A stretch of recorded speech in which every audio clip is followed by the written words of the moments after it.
We are live. Are we? live on Yay. YouTube. Let's go art lesson. Illustration making or something? Illustration. I'm really excited for you to show your stuff. We're going to be testing out, I think, if we have the time, we're probably going to be testing out our Ohuhu markers today, and I'm going to make an illustration for us. I'm kind of just planning it right now. That'll be fun. Yeah, just because sometimes when I'm drawing an illustration, like traditionally, I'd be like, I have no idea what to work on. And then I just make like a generic illustration. I mean, most of my illustrations are kind of generic, but I feel like if I made a plan and had a nicer pose and stuff, it'd probably work out better. So up in your game, huh? Mm-hmm. Trying at least. Because I do a lot of headshots and portraits, but I want to do something a bit more like, a little bit more involved.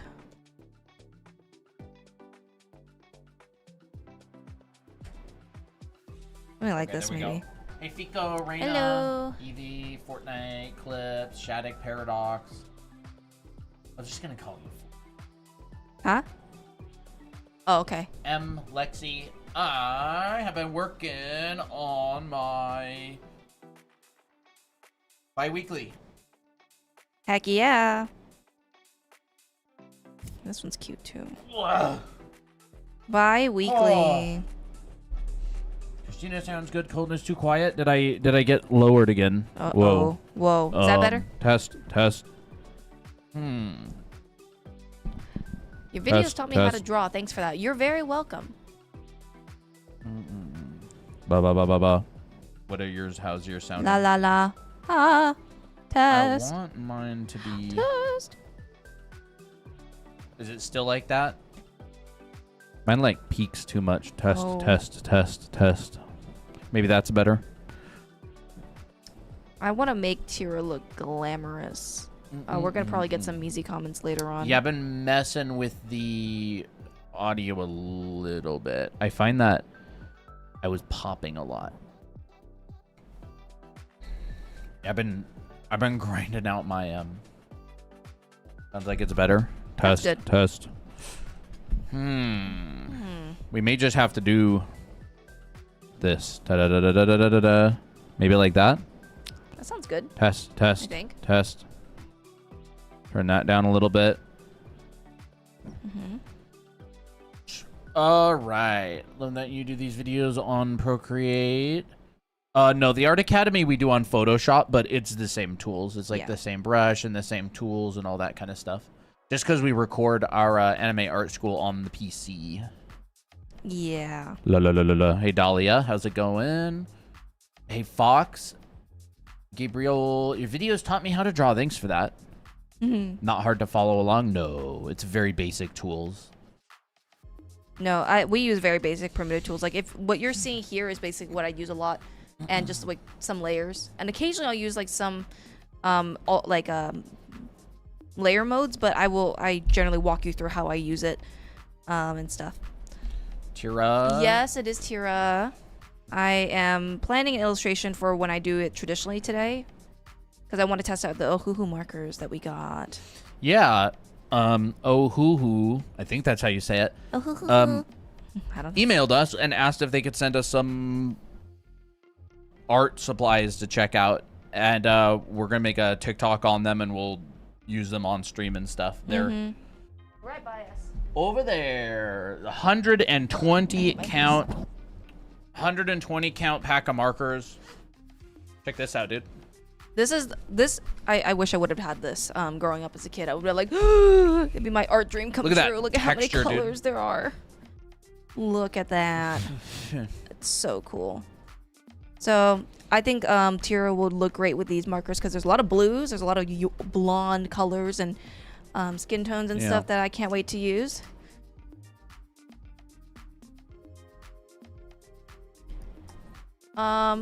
I generally, on my Procreate canvas, I use a 5,000 by 6,000 canvas. DPI, I don't really know what the DPI is. I would say at least like 72 or 300. Those are the only DPIs I know of. Those are very different. They are very different. Like the pixel is the same. If you have a 5,000 by 6,000 pixel canvas, like the DPI, it just changes the inches. It doesn't actually change the size of the canvas itself unless you're like printing. Because density of pixels per inch is like a printing thing.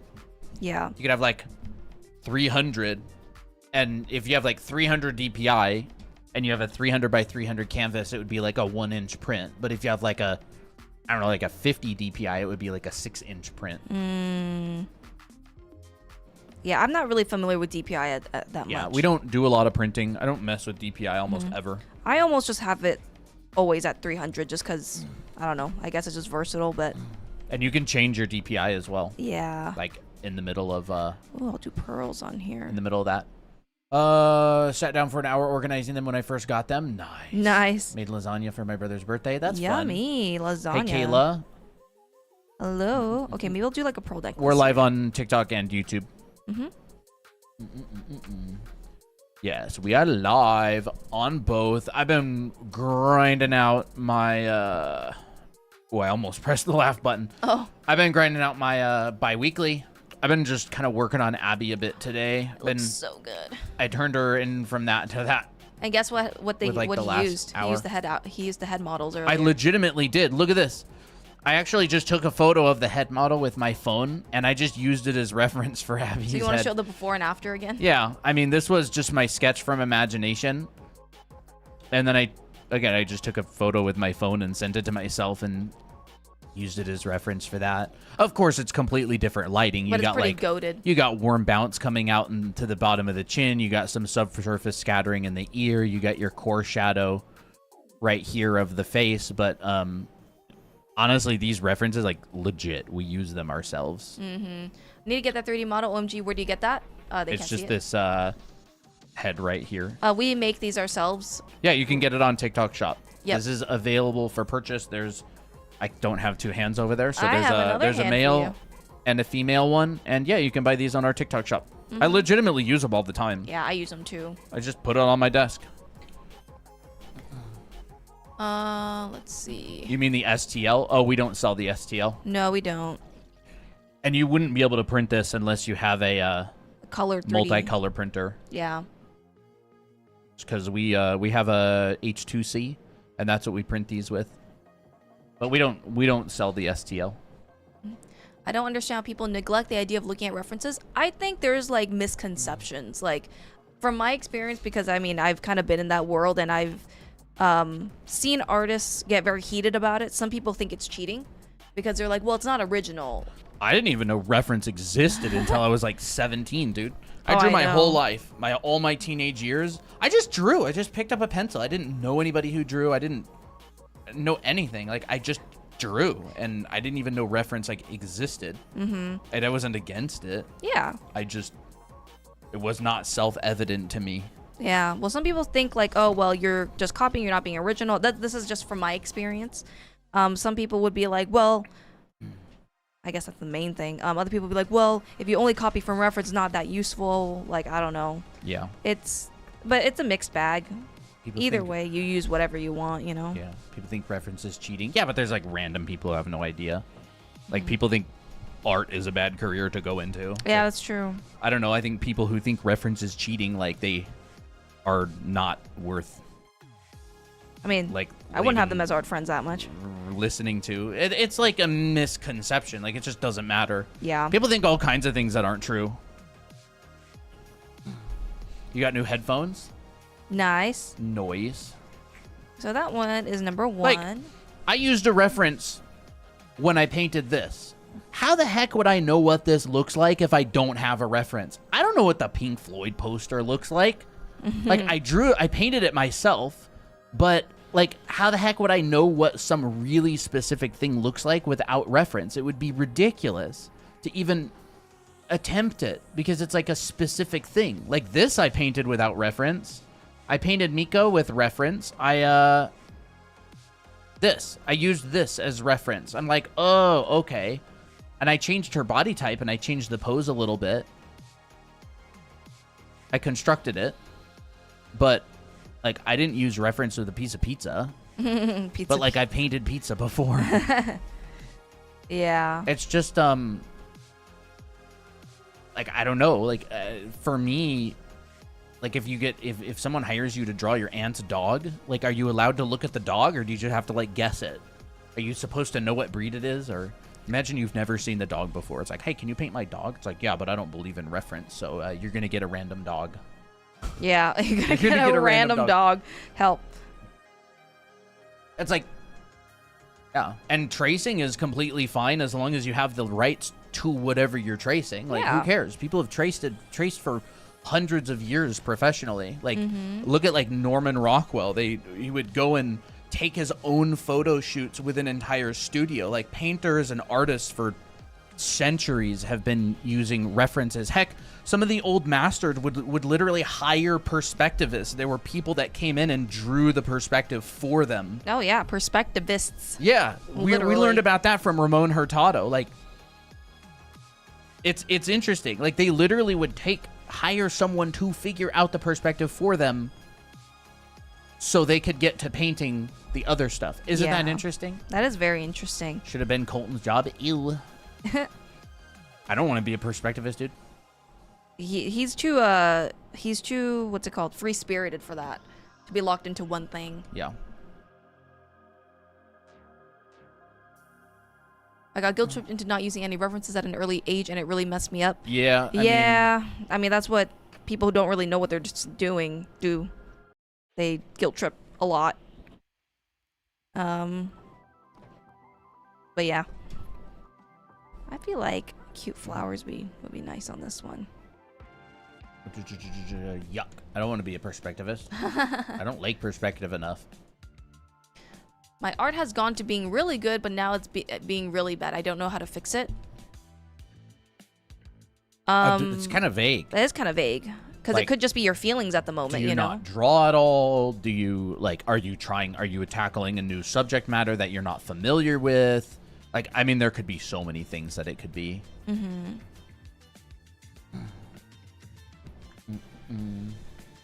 Are any sources for good references? Lots of them. Lots of them. Everywhere. The real world. Yeah, real world for sure. I mean, we didn't have a good our anime head reference, so we just made one. Like, we made it because I was like, I want a good anime head reference that I can use whenever I want. And so I sculpted it in Blender and 3D printed it. And we have an entire crate of, like, test prints. Took us a long time to dial it in exactly what we wanted. Yeah. I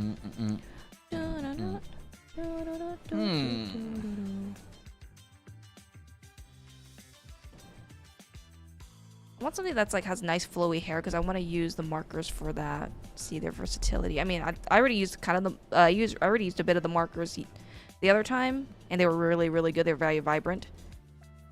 So I'm gonna do something like this. You'll draw some flowers here.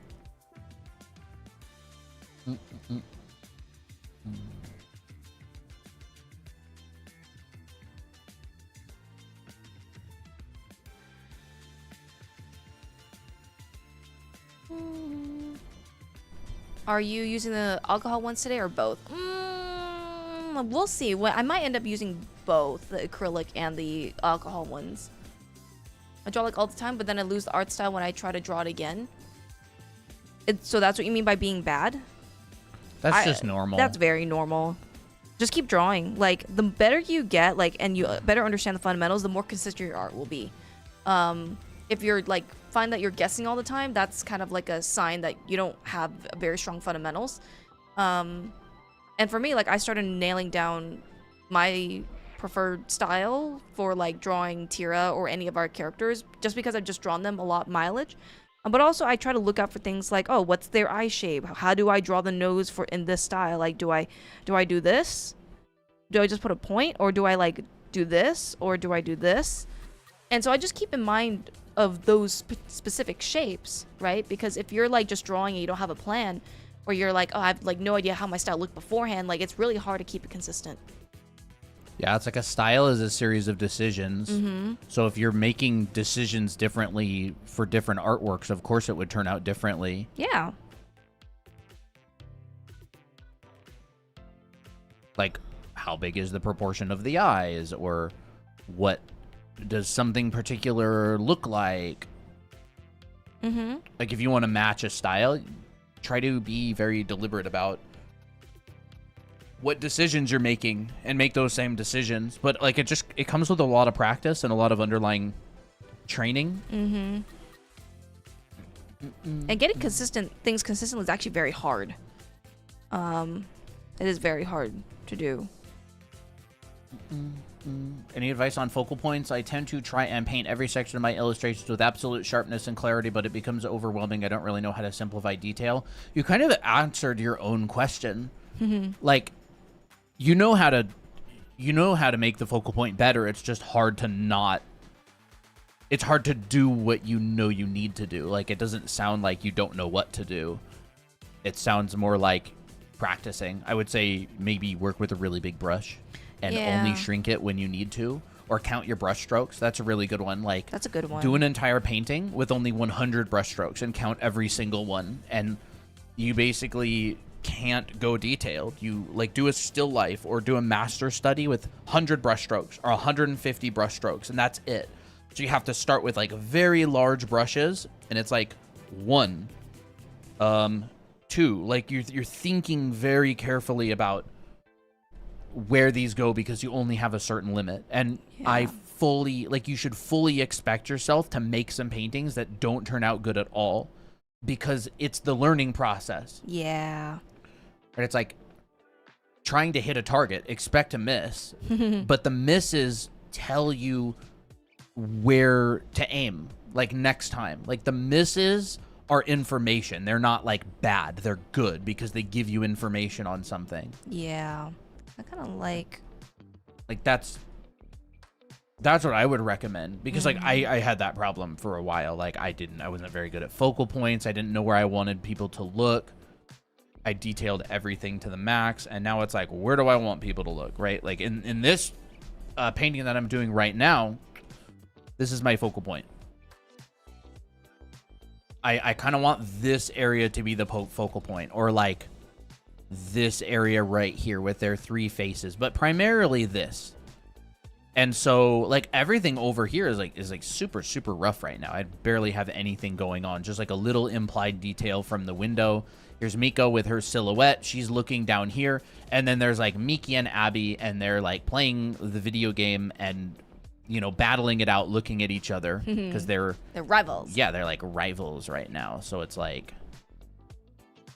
we have this, and that could go over there.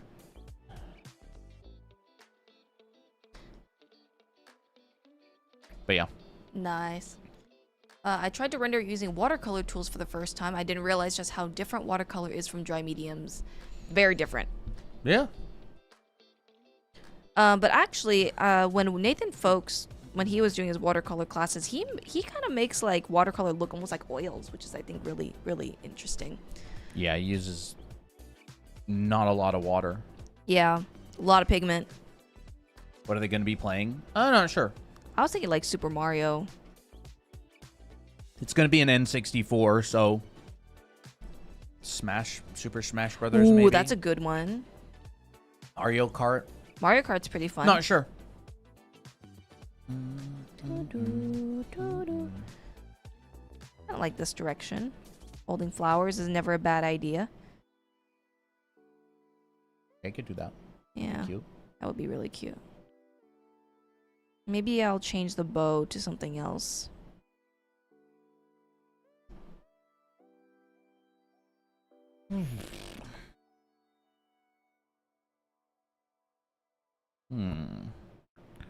I wonder. I think we'll do that. We'll do maybe two ribbons on the side. No, I feel like that would look a little bit childish. But I think that this is a good direction. I like it. Wii Sports, they're not playing a Wii. They are not playing a Wii. Mario Kart is the real friendship maker. You know, I never really got that into Mario Kart. I never got into Mario Kart. I never actually found it all that fun. Yeah. I actually prefer Super Smash. Super Smash was really fun. It was kind of almost a friendship breaker, though, sometimes. Dang, you guys always stream while I'm at work. Rip. Well, it's a good thing that you can rewind.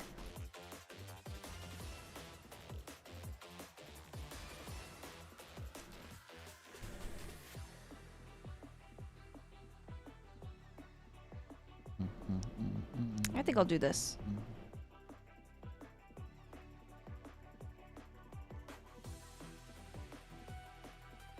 Do, do.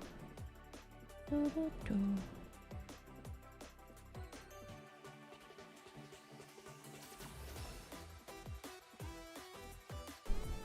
I used to play it at my friend's house and it made me get so competitive. I find that like when it's like group games and I tend to get really competitive because I'm like, man, I want to win, but I haven't won for like what, 10 times, and it gets really frustrating. I'll just be like, you know what? I'm just going to root for someone else. And if I like make someone else win, then it's like not so bad. Then it feels like I won. You know what I mean? Like Mario Party. Oh, Mario Party is good. I used to get really competitive. But then I'm like, you know what? If I make someone that I like win, I feel like that's more fulfilling because then it takes the focus off of me. Not that it's like advice or anything, but like that's just something that I've helped figure out to relieve my competitiveness. But yeah. And some players aren't exactly very graceful either. Like you'll notice that some people just really like to win, so they'll like cheese they'll just cheese it. And then you're like, man, it's not fun anymore. Let's see. Question. Some artists I've talked to told me to use smaller brush size when I draw. I'm used to drawing with bigger brush size, but would it actually make a difference? Yeah, I mean, the medium that you use affects things a lot. Yeah. Try both. See what you like better. Yeah. But like, again, I don't know who the artist that told you, I don't know who they are, and I don't know if they are giving good advice or not. I don't really know what your problem is, because all advice is contextual. So they may be talking about a specific thing that might be. I'm not sure about, and I would say, you know, try to figure it out for yourself and see if it helps. Because like that advice would be great for one person, but terrible for another person. Yeah. Based on like the context. So I honestly I don't know. I can't say if it's good advice or not. But I can absolutely assure you that changing the brush size will affect things. Yeah.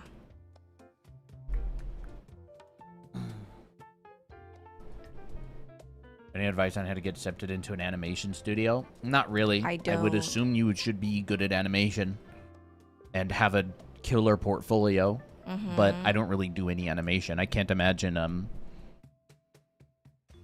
don't know. Can't imagine it's based on a whole lot other than your portfolio and the quality of your work. It's most of the time, if you're a good animator, people will know and they will hire you. Yeah. That's generally it. Like, you have to be universally, like, not universally, but like, yeah, I guess you have to be like, yeah, undeniably good. Yeah. Who said that? Kumo. Oh, yeah. That was good. It was good. That was really good. It's like, there is a benchmark. Like, especially if you want to work somewhere, you got to know what the studio likes. You got to know, like, are you fit for the project, right? Yeah. For most things. Yeah, Christine and I are going through a class right now by Kumo, and he's done a bunch of work for gacha stuff. So like Arc Knights and Honkai and I don't know if probably Genshin as well. Most likely. And a lot of like Eastern Asian projects and splash art and stuff like that. And really, really interesting, because I've never worked on a lot of Asian like project illustrations and stuff. So it's interesting to hear about. But obviously, it's like portfolio. It's like all portfolio, the usual. You got to be good in order to get hired. Sometimes he would say you have to be undeniably good. Like you have to be like, you look at the artist's work and you're just like, they're good. They're good. Yeah. Well, he was even talking about like he would submit his artwork for review, and they would be like, you know, yeah, we really like your stuff, but you're lacking XYZ. Yeah, he would say like there's a bunch of just unreviewable portfolios. Like the portfolio simply can't be reviewed because they're just lacking the fundamentals. Yeah.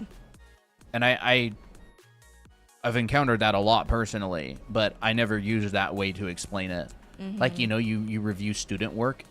Like, they want to get hired on, like, I don't know, a game or get hired at a studio and they're like, oh, can you critique or review my portfolio? And you look at it and you're just like, yeah, it's not reviewable really. You're just like, you got to take foundation classes. Yeah. Well, I think it's probably Kuno, Kuno, I think. Kumo? I don't remember. I feel like it's Kuno. Kuno. Kuno. His name is Joseph Kunomd, Kunomd Chan, Chan. And he's got a class, and we've been going through it. Good class. I'm thinking about how I'm gonna film, like if we're gonna use like these as stream clips. I'm wondering how I'm gonna do this. But I mean, it's funny because you take the class and it's like, oh yeah, we say that every stream. Oh yeah, yep. Yeah. Having a degree at visual art makes my portfolio more interesting. Or I guess you're asking if does it make it more interesting? No. It's your portfolio. Like your portfolio is what makes your portfolio interesting. Like, I hate to say it, but like, it may make you as a person a little bit more desirable, but like, it doesn't make your work more interesting at all. Right. I don't like your portfolio is going to get you hired. Like, that's how it works. Can you make awesome art reliably? Yeah. I think. This is the marker pad that we got from Ohuhu. Very nice. I'm glad that they actually came with something like this. So I'm going to be drawing this little illustration on here. It'll be very cute. So let's see how it goes.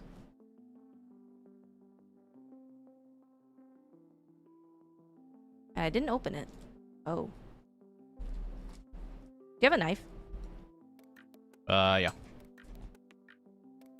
Watch out. There you go. Let's hope it doesn't. TikTok isn't going to be. Okay, thank you.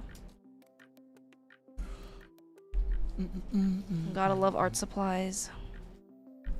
Like going to college, it's all about making you better, right? Like your skill is what's going to get you hired. It's not the degree. The funny thing is this guy that we're taking a class from never went to school for art. He was completely like self-taught. He was considering pursuing medicine. He's completely self-taught in art. Yeah. He works on everything. He works on Magic the Gathering cards. He does D&D stuff. Yeah, Dungeons and Dragons, like official art projects. He works for Arc Knights. He does lots and lots of like gacha type stuff, Zenless Zone Zero, all those kinds of projects. He jumps between the projects a lot. He's done it for years. He never went to school. He's like self-taught. I mean, he take like classes, but they're not like formal classes, and you don't need to. A lot of artists never do. What do you think of like this style, Christina? Something that's like kind of chunky. I like the chunky. Kind of bold and chunky. I like it.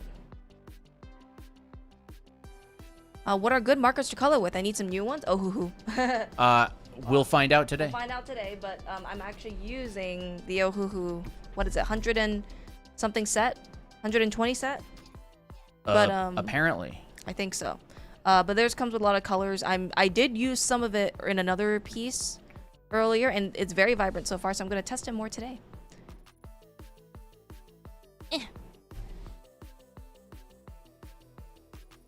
So, interesting that this doesn't really come with a cover. Not that I know of, at least. This is, I guess, the cover. All right, I think I'm going to go with this style. Let's do it. Let's see it. I love it. So this is like the Miki. This is the Miki. Le Miki.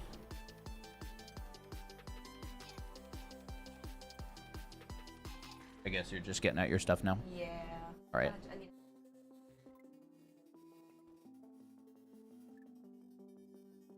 And then...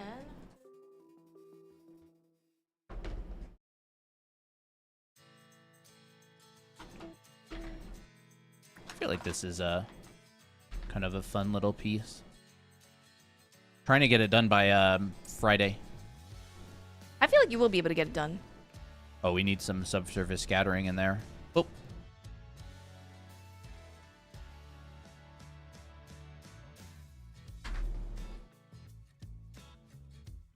You ready? Yep, I am ready.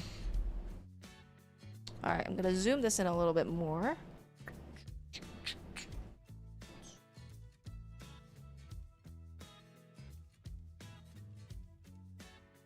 I'm gonna draw this illustration in here. I kind of like that I already pre-planned this. This could be a really cute just sketchbook just for purely making really nice illustrations. I actually used to do this a lot where I would just dedicate a specific sketchbook and then I would make sure to fill every single page I could with just pure illustrations, just finished illustrations. It was a really fun challenge.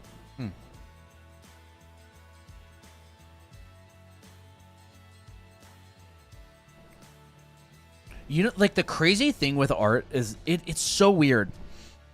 And a lot of industries will work like this, but it's still very fascinating to see is you'll just like draw. Just like draw in your bedroom for years.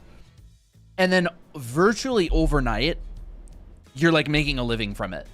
It's like you draw and you draw and you draw and you draw and you draw and you get better and you get better and you study and you try stuff. And then all of a sudden you get like hired professionally and you're making a living off of what was just like your own fun stuff. You don't have to, like, you can turn down a job. Like if someone's like, hey, do you want to illustrate for ZZZ?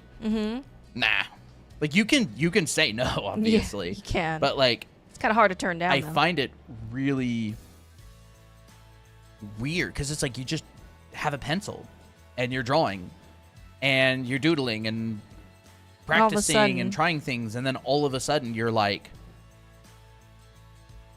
making just as much as all of your friends who went to like study like nursing and all these other things, which is, you know, totally good. Like nothing bad about any of those. Like, but you're like, wait a second, I'm actually like earning a legitimate living, and all I did was kind of scribble like fantasy characters and stuff up to this point. I think it's so cool. Yeah. It just happens. What are you teaching today? The head shape looks good. We're just working on illustrations right now, both of us. Yeah. Any advice for first-time art job hunting, like researching companies, finding what they want, etc.? Have a good portfolio. Yeah. Like, I mean, that's literally all I can say is like, have a good portfolio. Your portfolio is your proof that you can do what they need. So, first time hunting, first time's the hardest. Yep. For sure. First time's the hardest. I'll find some good reference of I would say the first time is the hardest because you're unfamiliar with it, and once you get hired once, other people are going to bite as well, like other studios and stuff. First time's the hardest because that's when you're trying to get good enough to get hired. Once you're hireable, like, it's actually pretty easy to get work. Or like I shouldn't say easy, it's considerably easier. Well, you're like industry standard. Yeah. By then. Yep, once you become hireable, it's like you've broken through this threshold. That's the hardest. That's like one of the hardest parts. Is just getting to the level, because it's like years of hard practice and wondering like, is this gonna work? Is it not gonna work? Honestly, I find it like exhilarating and fun and interesting.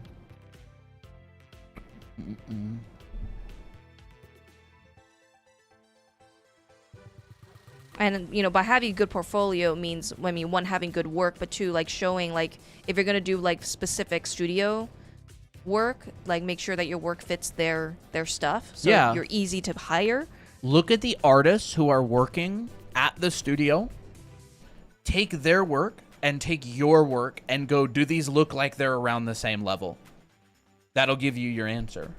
You know, I feel like the people don't do that enough, actually, because when people like try to apply, they just think, well, I think I'm good enough, or they'll just like hope that their work matches, but then they're not doing that research. Yeah, and that's specifically for this question. Yeah.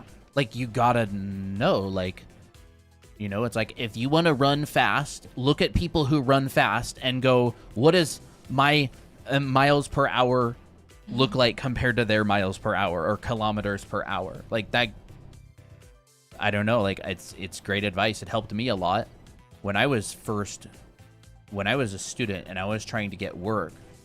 That helped a lot.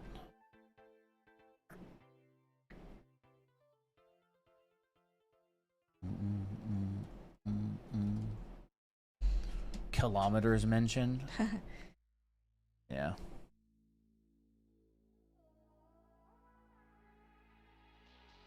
What medium would you do the portfolio in? The medium that the artists working at that studio do it in?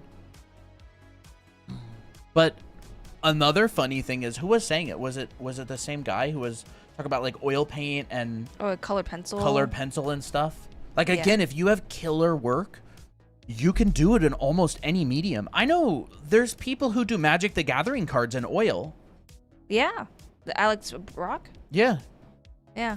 Like, I'm telling you, the portfolio is the thing. Like, there's no other secret. Like, everything is less important than the quality of the portfolio. The medium doesn't matter as much. There's so, like, you can get it to work. If your work is killer, you can get a lot of stuff to work. Yeah. For some reason, this paper feels a bit warped.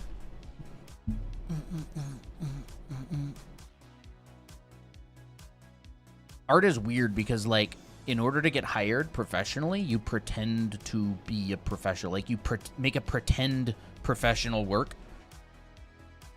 And then they go, like, in order to be a fish, you have to pretend to be a fish. Art is a lot like sleeping, actually. In order to be an artist, you pretend to be an artist, and then you're an artist. It's like, I'm pretending that I'm doing real jobs, and then the pretend jobs get you hired on real jobs. That's like a student portfolio is exactly that. And like, my background is working in, you know, the entertainment industry. So like the game industry and stuff. In order to be asleep, you have to pretend to be asleep. Yep, I always thought that was the silliest thing. It actually makes sense. Like, why are brains work like that, dude? Maybe it's like you fake it till you believe it kind of thing. Fake it till you make it. But like, you fake it till you make it, but like, you also have to prove yourself, like, as like that you have good skill. Like, you can't. Art is one of those things where if you're gonna work somewhere, you can't like fake a skill. That's why I'm not really as worried when people like quote unquote steal. I guess people steal artwork. Because, well, they can't replicate it. Yeah, like, it's absolutely wrong and it is absolutely wrong. It is. But absolutely. like, if someone stole my art and used it to get hired, they wouldn't be able to do the job. It would be very difficult to find. I mean, especially as a concept artist, like, if you're being hired to make new ideas and you can't draw, ooh, you know, good luck, because you're kind of cooked.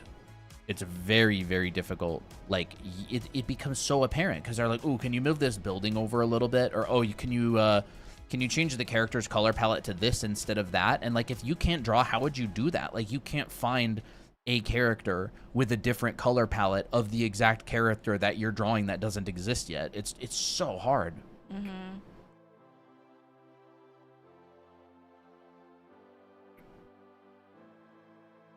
Like, how would you ever be able to do something like that? Like, That's so interesting.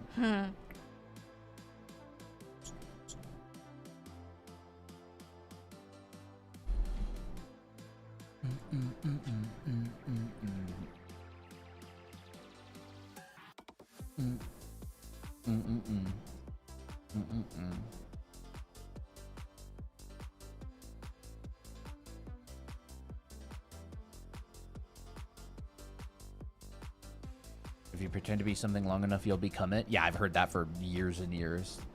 It's pretty common. Master the medium, then build a portfolio. I mean, not really. I mean, technically, really good artists can work in any medium because it's just the material. Like, the foundation still carries through even with different mediums. If you're good at drawing, you're good at drawing. Yeah. If you're good, you're good. Yeah. Benji, that is so true. It's easy to forget how long of a journey art is. Oh my gosh. Exactly. Yeah. Like, that's why I think it's so futile to use fast progress as like a long-term motivational tool, because progress isn't always fast. Like, it is if you want to become a professional artist, start thinking in terms of like decades or at the very minimum years. like you'll be a lot less disappointed if you start thinking in terms of like 5-year increments. You know, that's so true, actually. Like, you give yourself 5 years, and if you haven't improved in 5 years, then definitely you're doing something wrong. Like, yeah. But if you haven't improved in 5 days, like, that's totally normal. If you haven't improved a lot in 5 months, honestly, that's even still relatively normal. 5 months, if you haven't, like, improved at all, like, objectively, like, if you get a portfolio critique and the teacher or professor says, yeah, you haven't improved in 5 months, like, you should probably be seeing progress in 5 months. Like, at least some. Like, if you grind out perspective for 5 months. Yeah, you gotta at least have, like, some kind of progress. Like, if you spend 5 months trying to learn 1 point perspective and you still can't do it, like, I would say something's got to change. Find a new teacher. If you actually have practiced it a lot. Not like you heard about it 5 months ago and you still can't do it. I mean, like, you've actually actively practiced it for 5 months. You should see at least a little bit of improvement.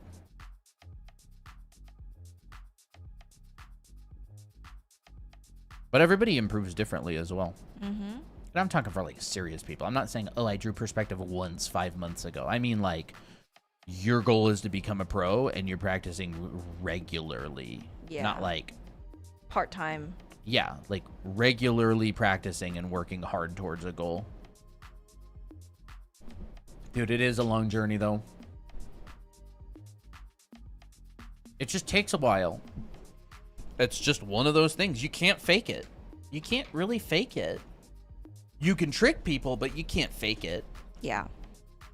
You either have the ability or you don't. Like, that's one of the things that I wanted to get better at. I really set out to be able to just grab a pencil and draw.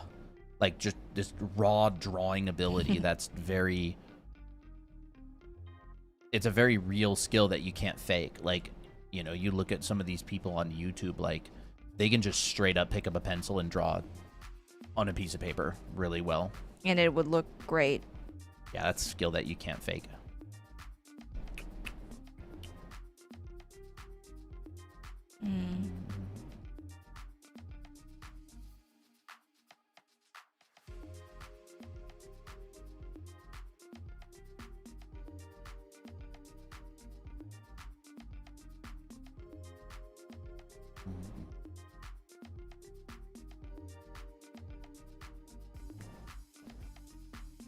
Think.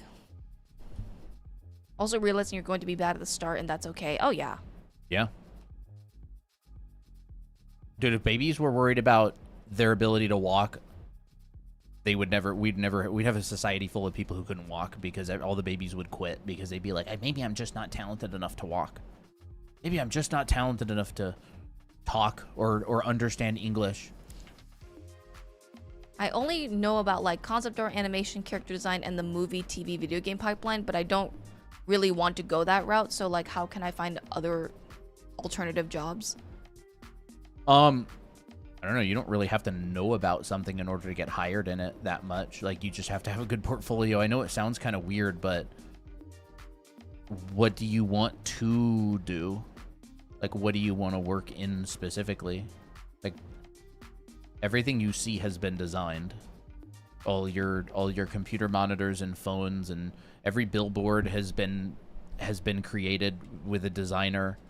Everything. All the cars, the keys to the car, the seats of the car, the roads, everything has been designed. So, like, there's a lot of stuff needs to be designed and figured out that is outside of just the entertainment industry. Someone's got to design the phone. Someone's got to design advertisements, graphic design. Someone's got to illustrate book covers. Like, anything that requires an artist, I guess it's like branding, you know? Someone had to design the Ohuhu Honolulu markers, you know? Packaging and stuff. Yeah. Like, there was even someone, well, just from that class that we were taking, he was mentioning that someone had to design branding for collabs, like food and animation collabs. Yeah. Like designing the fries package for, I don't know, The K-pop French Demon fries? French fries for Yeah. K-pop Demon Hunter stuff. It's like, that's also made by an artist. I mean, I don't know about every industry. I know that there's a lot, though. Yeah.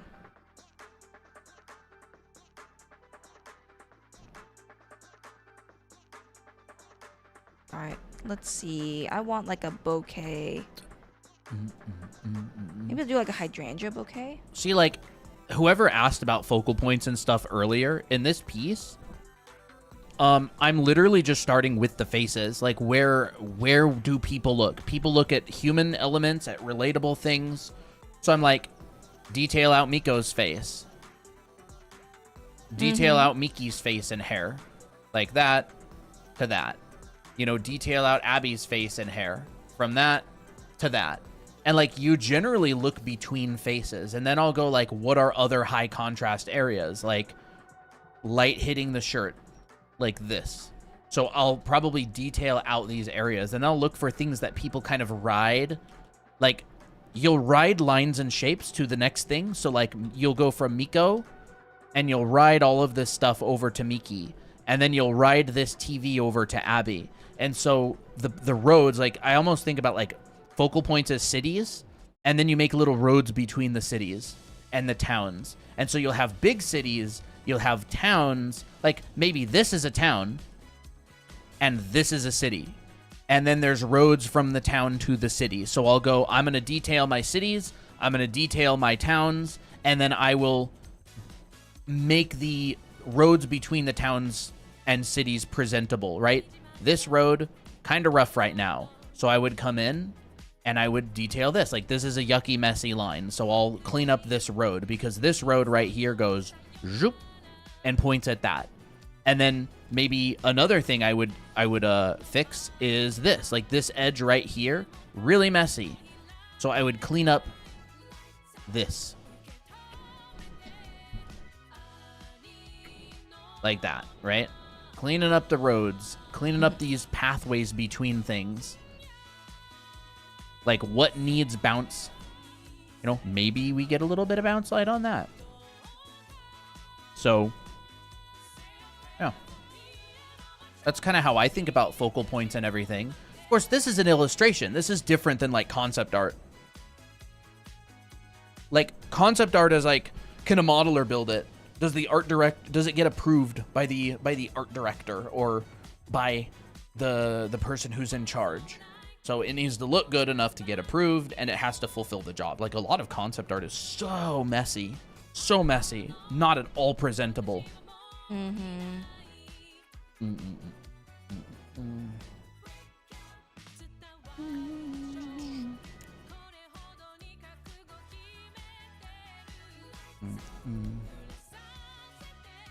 Cute flowers on this one.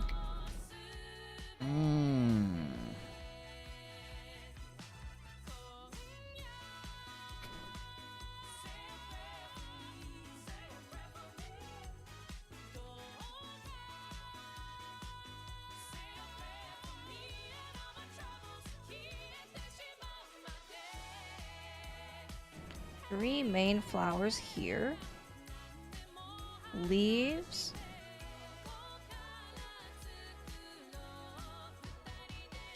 Okay. More leaves. Alright. I think it's time to line, but I think I'm gonna actually use a different color than black. BRB. You can switch to your screen. What are you looking for? A different color pen. Sepia.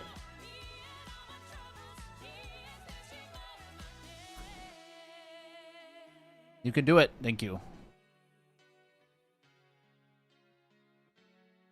Like, this stuff is all super low contrast. Super low contrast. If I had a little, I don't even know, like, what would they even have on the...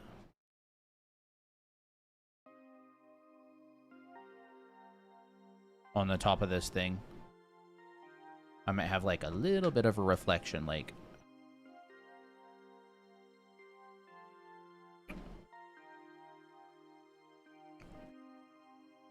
I love it so much.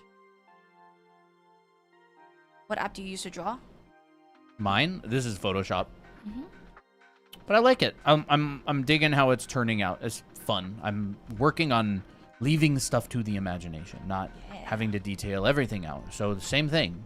And I'm like trying to be very conscious of how I do that.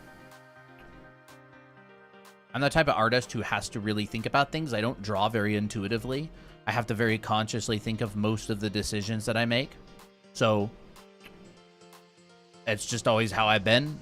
I don't know. I just have never been very intuitive. I can't just like draw something amazing. I have to really think and plan and meticulously go through iterations. Like I've gone through a lot of iterations here.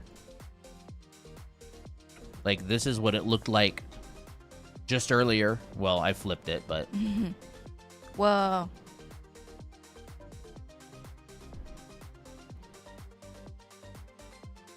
I sketched along with Christina. Didn't know I could do it. Oh, awesome. See? Tilted horizon.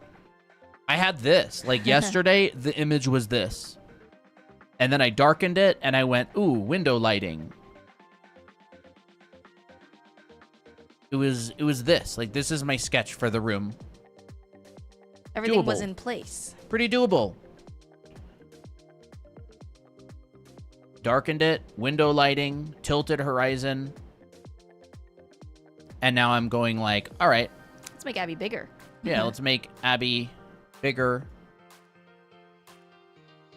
And now here's like the detail phase and everything. Starting to come along. Sketched along too. Nice. I think it's fun that you guys are sketching along with the tier illustration. All right, there's that. I wonder why this is all like kind of warped. And those in the packaging. All right. Time for line work. I need a 0-1 or 0-3. 0-3 might be me better. So at this stage, this is where I would kind of look for some like target standard. I would look at what kind of line work style do I want. You know, I'd look at stuff like this. Like, oh, like, do I want my line work to look like that? Do you think it would fit the vibe? And I'm like, yeah, I kind of like this style, so I'm gonna take a closer look at it. I'm gonna zoom in a little bit.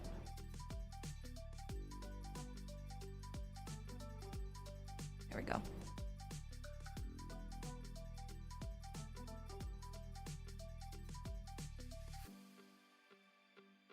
So this kind of line work, I generally like to take more time, like take more of my time. I don't try to rush through it, just because it's a very delicate piece, and so I'm going to be a bit more accurate with my strokes.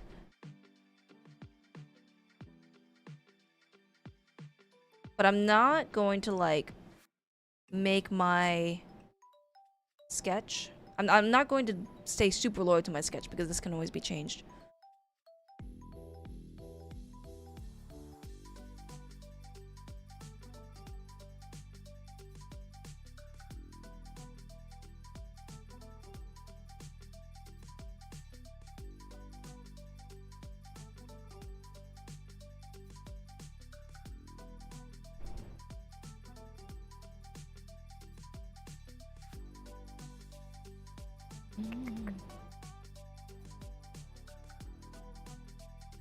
Personally, I enjoy watching your art, your approach, the contrast and flow between your digital and direct paper style. Thank you. I appreciate it.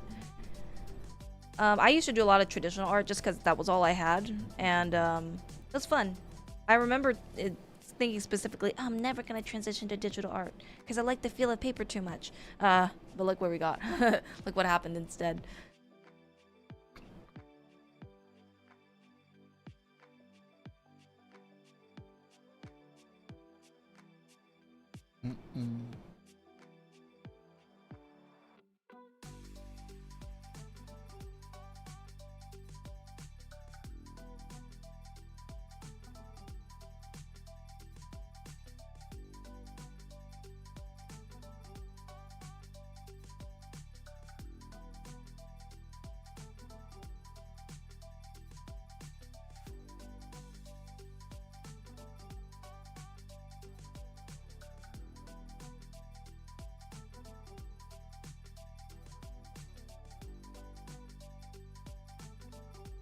Let me line the eyes first.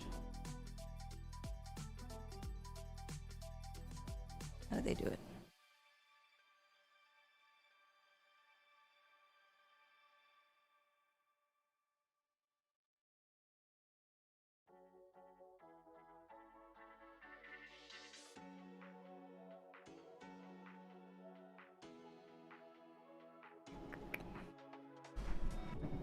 Oh. Loving your guys' anime art school. I'm on the fold section. Nice. Really awesome. Who's Glad that? to hear it. Creative Prodigy. Oh, awesome. I'm so glad. So glad. That's fast. Fold section already. Yeah, I got like a new artistic fire lit underneath of me lately. Same. New goals. New heights to reach.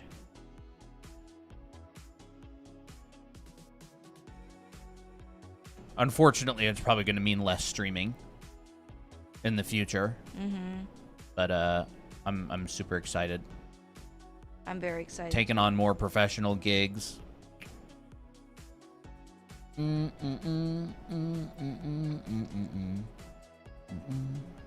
I find that I want to treat teaching as more of like a for fun thing, because I generally do have fun teaching, but I don't want to do it like for the rest of my life.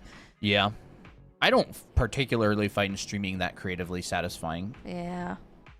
It's not bad, like, but you also have to understand, like, we've done streaming every single week for 2 years straight. We'll stream literally like 5 times a week for 2 years. Yeah. Like, have y'all ever had a job that you've had for less than 2 years and you're just like, oh, okay, I'm ready for something else. you're like, I'm ready to try something else. Like, I don't dislike what I do.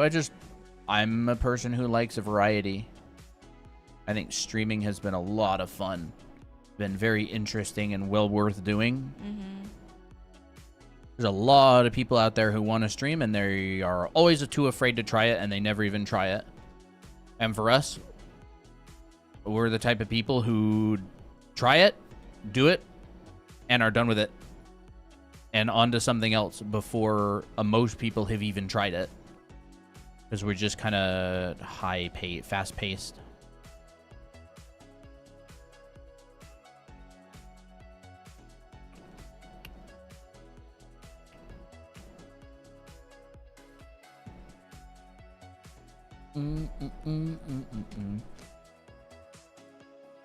Yeah, I don't know. I want to start doing professional gigs again. I want to get pushed creatively and artistically. I want to work on projects with artists that I really look up to.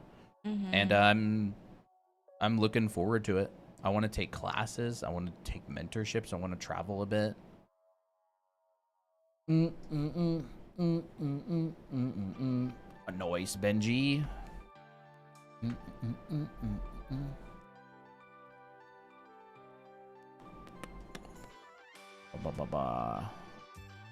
Your streaming work, please don't stop your work. I believe catalyst for a lot of budding artists who are glued to YouTube. Yeah, but I mean, we do what we want. Like, I'm always gonna do what I want. Like, I think no matter what we do, it's going to be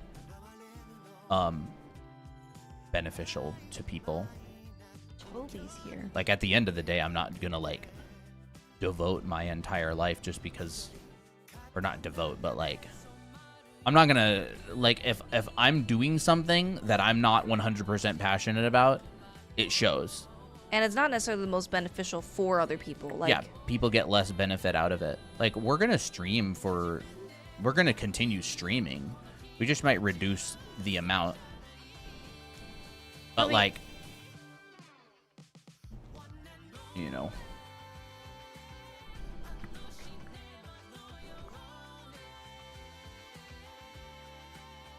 There, I kind of detailed this stuff up there a little bit. ooh, it looks great. Like, at the end of the day, I'm gonna do what I want. Like, You see his head peeking out? did you? Yeah. His Hey. head is peeking up there. What are you doing here, Toby? He wants water. You're supposed to be sweeping.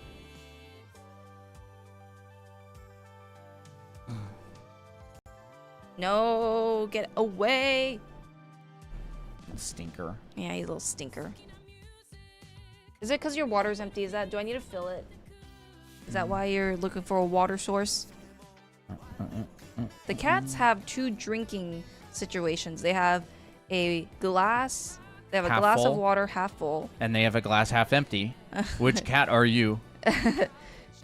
Toby is addicted to sticking his foot in the water. And go like, dip, dip, dip, dip. And then he shakes it off. Don't forget to shake.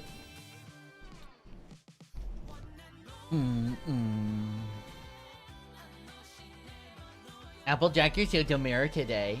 Demure. The meow.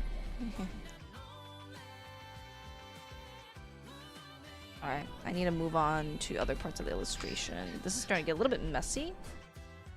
Oh wait, I don't want to forget this part. Didn't Ohuhu say like they might, I don't know if they might even use this illustration for like one of their promotional art or something. They were asking if I mean, I would love that, honestly. they were asking for permission. They didn't say they would. They're Oh, just okay, like, they're can asking we? for permission. Oh, okay. That'd be really cool. I would love that, honestly. I've actually always wanted to have like an artwork be put on like some kind of advertising for a marker or pen set. Yeah, that's one of the things on the bucket list, that's for sure. Yeah.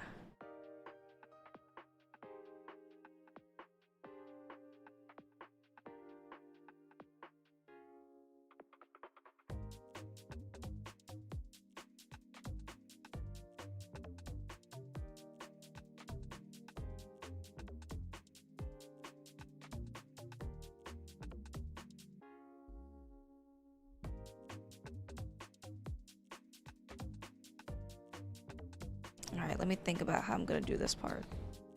I also thought it was funny, pretty interesting how he, Joseph, Come on. yeah, he no, basically does all of his illustrations on one layer. Yeah. Like, pretty much everything he draws on one layer. And they take about, what, like, I mean, it varies a lot based on project, but, like, a lot of the Eastern projects, you'll have, like, a week or less deadline. Wow. But, one layer, that reminds me of, someone I know. Who? Me. I always draw on one layer. You and I Yeah, both you do one do. layer a lot, but like especially I've kind of always done on one layer. Not a lot. A lot of artists don't, but some of them do.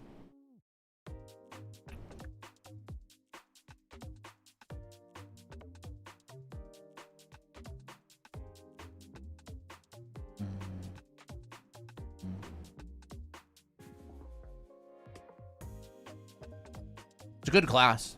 It's a very good class. I'm really enjoying it. It's absolutely not a fundamentals class. Like, he doesn't go over any perspective or anatomy or anything. It's like, you're about ready to work professionally. You know all that stuff, and you need, like, a boost to your portfolio with, like, process. Mm-hmm. It's a really, really fun class, but it is absolutely not for beginners. I know.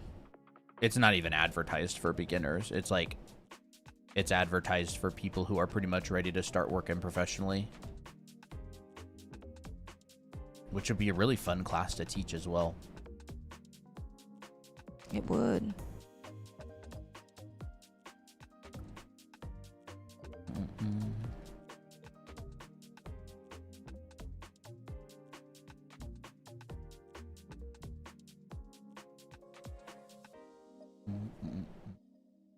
I really thought the idea of like an unreviewable portfolio was interesting.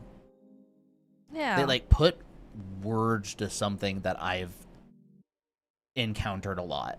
Like people at conventions or people at art events where they're like, "Oh, can you review my portfolio?" And he's like, "There's just a lot of unreviewable portfolios." Like Yeah. the only thing you can really say is like, "Go take foundation classes." Yeah. That's so true. Well, like some people think that their stuff is like, well, what do I need to work on when they really just need to work on foundation? Yeah. And like there's nothing else. It's not like, oh, well, I can't review this because it's not really good. I can't review your environment design because your perspective was way off. Yeah, You it's like know? you can't really critique a design that's lacking, unpresentable, or that's just completely unpresented in any way. It's interesting. I find that's actually why it's kind of difficult to do critique streams. That's probably why I don't do very many critique streams here, is because like it's literally just like a broken record. Like the whole stream is just like, okay, study Foundation, here's some resources on it. Like, oh, study Foundation. Like I think it's useful for people, but it doesn't really turn into a very fun critique stream for us, because it's like the whole time we're basically just like, all right, like here's some resources on perspective, here's some resources on figure drawing and anatomy, like, yeah, you know, just keep going. Like you're doing everything right, you just need time and experience and foundation.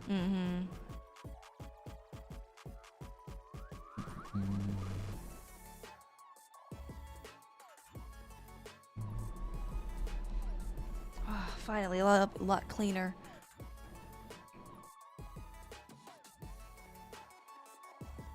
Are you using Sakura markers? Yes. Right now I'm using the Micron Pigma Sakura ones. For the line work? For the line work, yeah.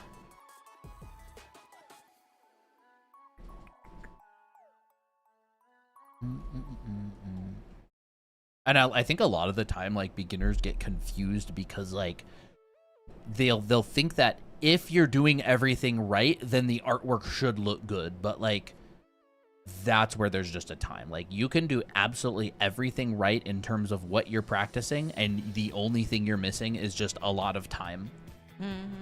I would say that's probably the number one thing that, like, the number one most difficult thing to go past. Like what Benji said earlier, it's like, it's crazy just how long it takes. Yeah. Like, there's a huge difference between practicing the right assignments and doing it a lot. It's literally the difference between being a beginner and a professional, is like just the amount of time spent on those fundamentals.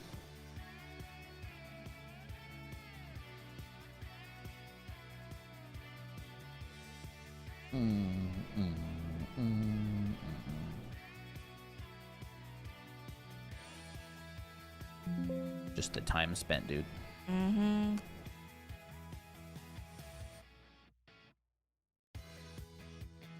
That's why you have so many people who have, like, a lot of knowledge, but the art portfolio is just not very high level. Yeah. Knowledge is different than experience. Oh, yeah, dude. Are you kidding me? I've seen every perspective tutorial on YouTube. I know. Oh, really? I mastered this. I get it, though. I think art is one of those things that is just so massive that, like, you kind of have to be deluded in some ways. Like, you think you're better than you are. Yeah. Healthy amount of delusion. Yeah, healthy amount of delusion. And then you kind of get like a wake up period, and you're like, oh man, I'm not as good as I think I am. So then you practice again. You're like, man, I feel like I'm getting good. And then you get like, and you're still leveling up. Your skill gap is just starting to keep up. It just keeps updating. That's what happens. Yeah. Started drawing 4 weeks ago. I'm trash, but enjoy it. That's great. That's great. Very slowly getting better and trying to learn. Thank you for this content. You're very welcome. That's awesome. Yeah. Take your time. Ultimately, just have fun. Hey, if you're having fun, like, that's the best. That's the best thing.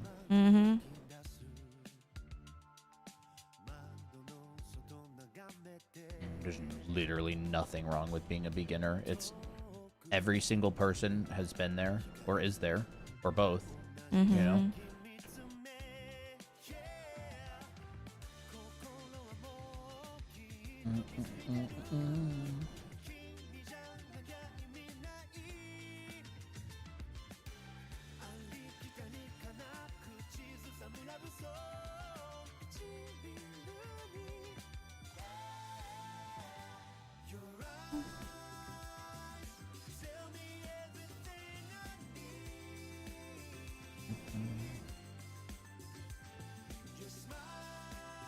I'm gonna pick up the pace a little bit more now.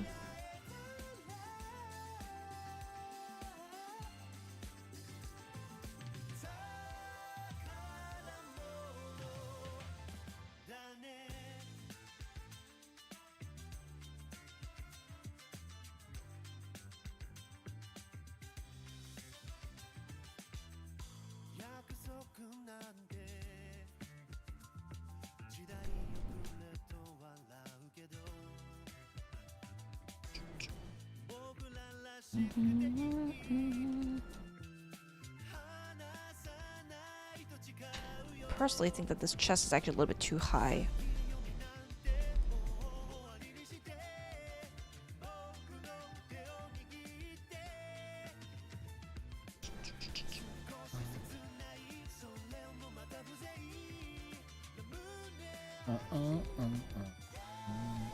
When did you guys start doing arts? When I was a kid. Same here. Some artists have crazy egos. OMG, if I had 5% of their power. Power? Like... And what do you mean?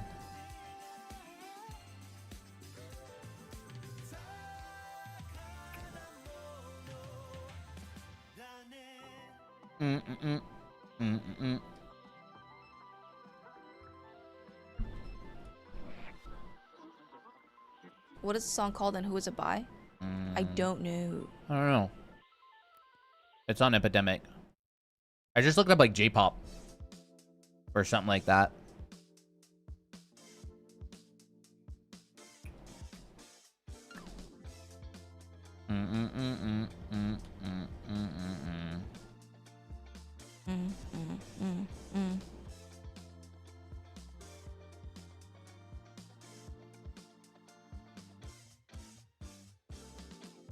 Trying to find some clothing.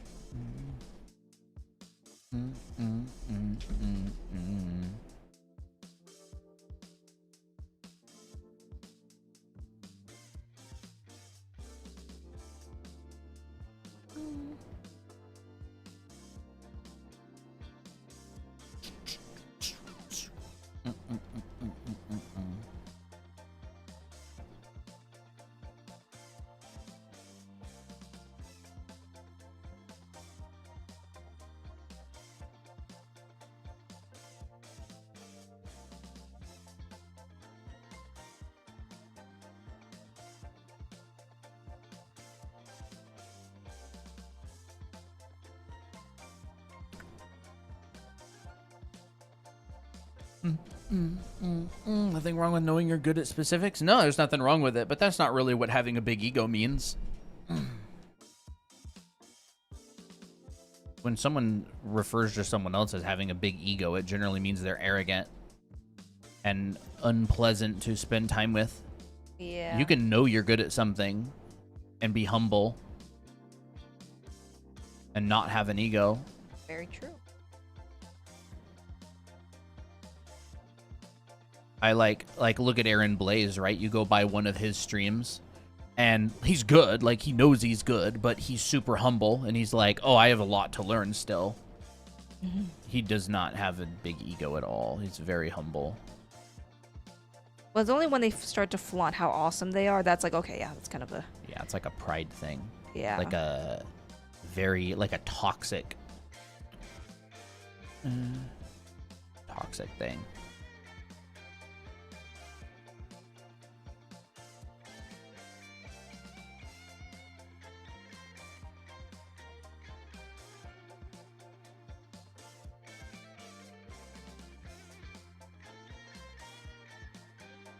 There's that, and then all that's left is a bouquet.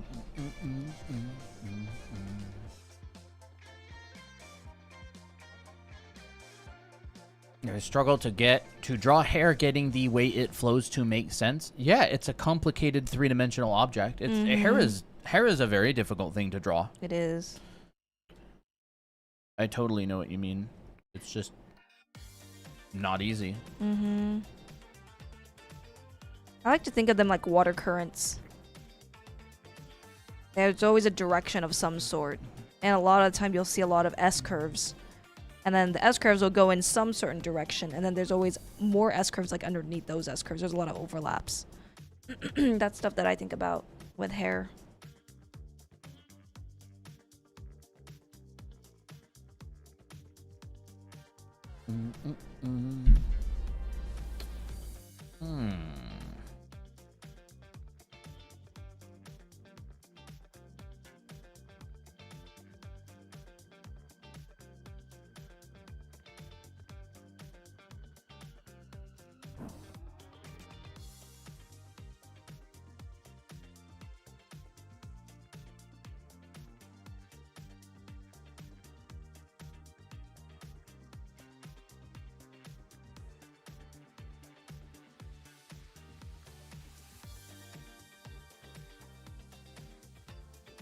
All right.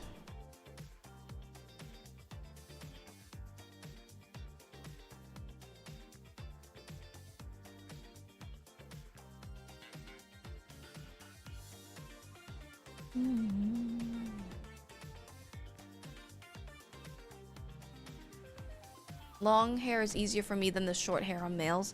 I think it's because it feels so different. Like long hair, you're so used to drawing, but with short hair, it's like you're trying to fit. I mean, this is what happened to me personally. Like whenever I tried drawing short hair, I would try to fit the aesthetics of long hair onto short hair, and then it would just not work very well. Short hair also has rhythm. Kind of just requires like a little bit of a fundamentally different approach. Yeah, it's like that. Like you can't approach everything in the same way. That's so true.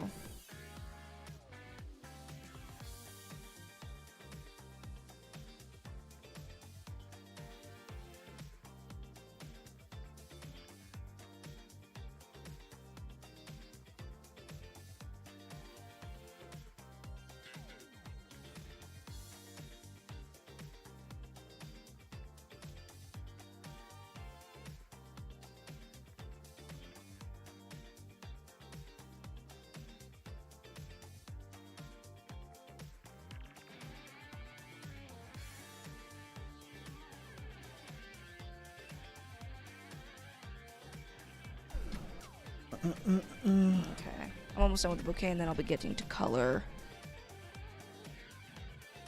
Yeah, healthy ego is definitely important. That doesn't mean you should diss yourself all the time, though. Healthy ego is like knowing when to be like complimenting yourself and be like, you know what? Yeah, I did a good job. Yeah, having a healthy ego is really important.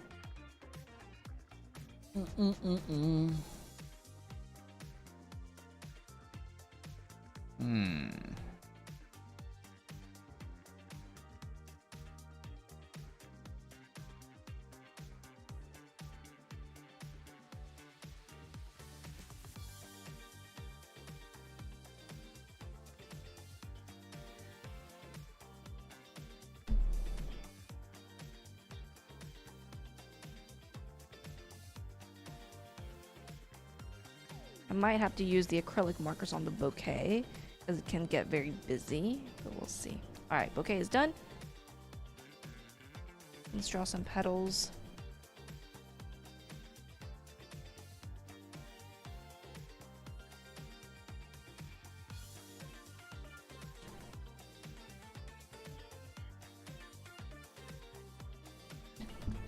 I once watched a live that you can join with other artists, but there's like one artist. I'm not sure. I'm not really sure what that looks like or means. Is it like a live thing, like a TikTok thing?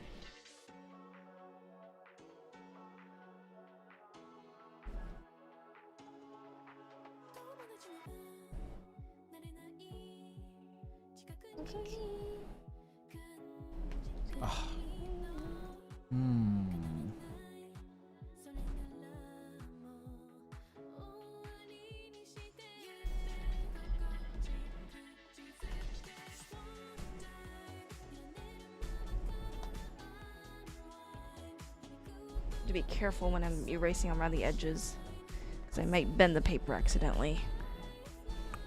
We should play draw game sometime. I'm playing a draw game right now. It's called draw. Just draw, bro. I don't know. We should. Yeah. Well, I probably won't because I don't really enjoy drawing games that much a lot of the time. If I want to draw, I just draw. Drawing is the game. Yeah. I know what you mean. That's my secret. Every drawing is a game.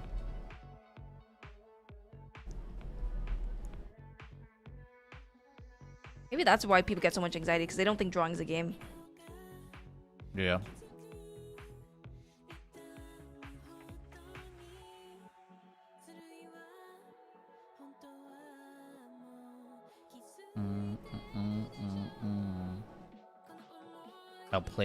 I'll draw Miki if you draw with me. Are you drawing right now?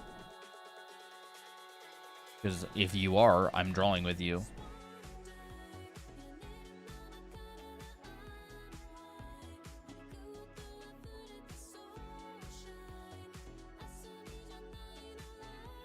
All right. Zoom out time. go. All right, let's pick out. Okay, this is where I'm gonna have to be a little bit careful.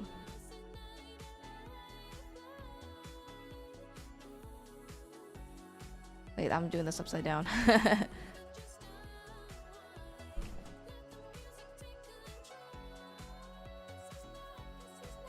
I actually need that swatch.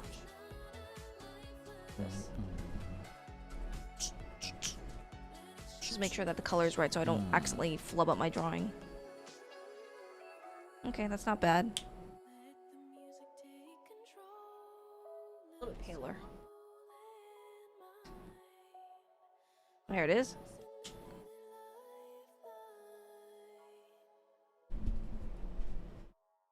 We'll do this.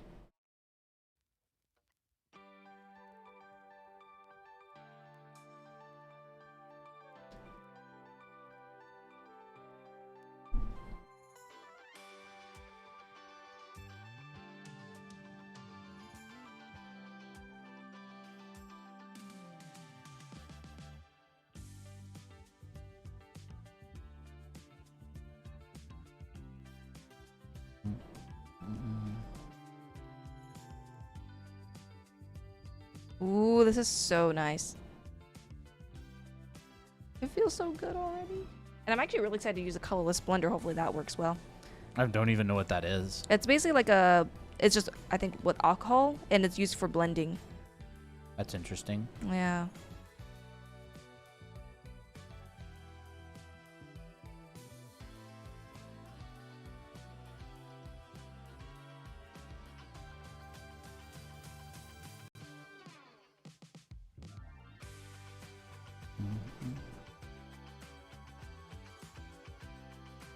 Let me look at some marker.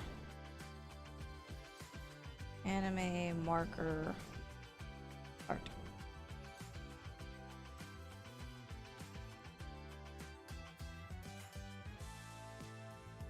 So big.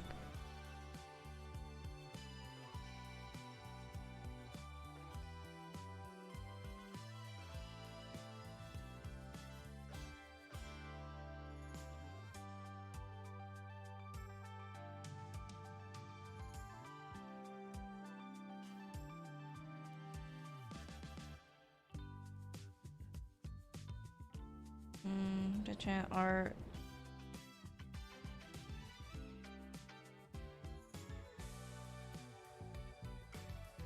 Markers.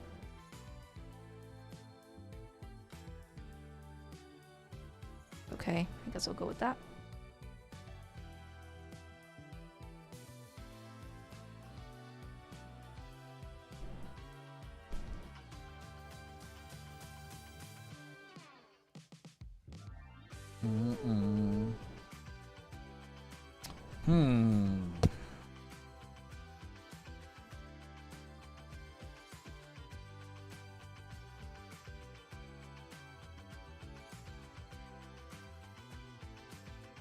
Actually, these dry really nicely on the paper. They don't leave like weird streak lines.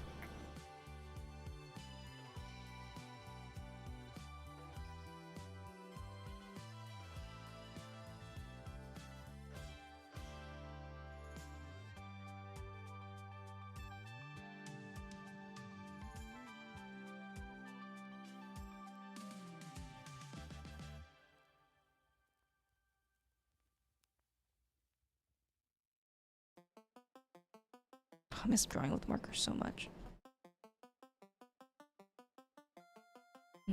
I am drawing ROC Tira. Testing out Ohuhu markers. Ooh.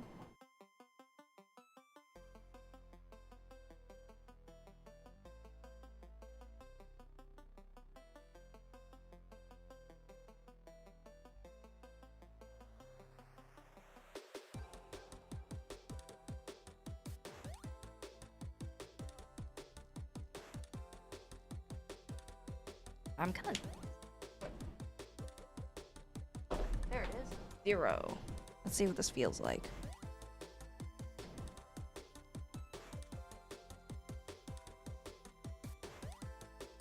I wonder if it like softens edges or something.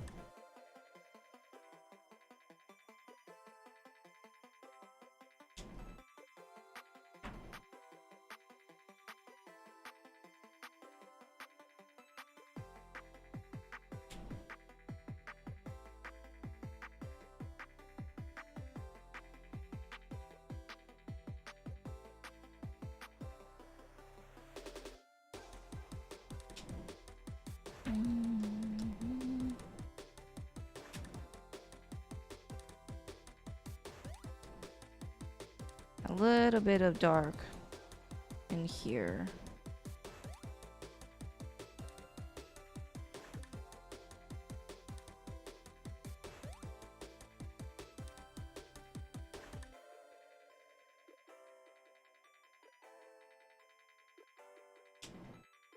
I might want to try using this blender.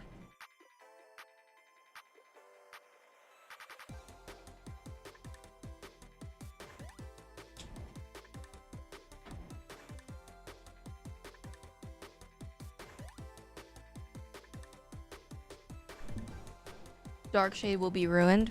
We'll see. It doesn't look like it's that ruined right now. I put what I used to do with Prismacolor markers was I would just overlay a bunch of color. Like I would overlay the light and then the dark and then the light, and then it would blend it pretty good.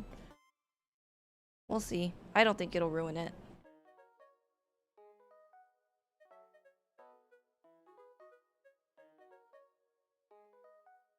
But thank you for the warning.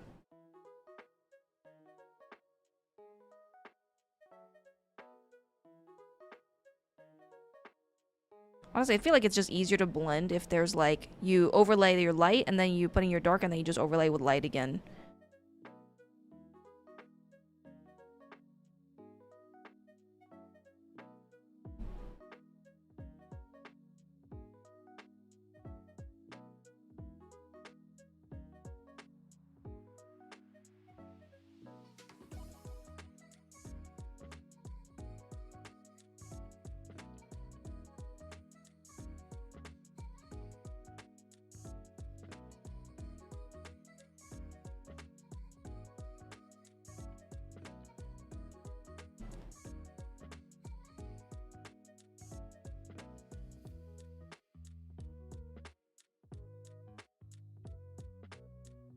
That's what I said earlier. Oops. As you can tell, I don't really chat very often.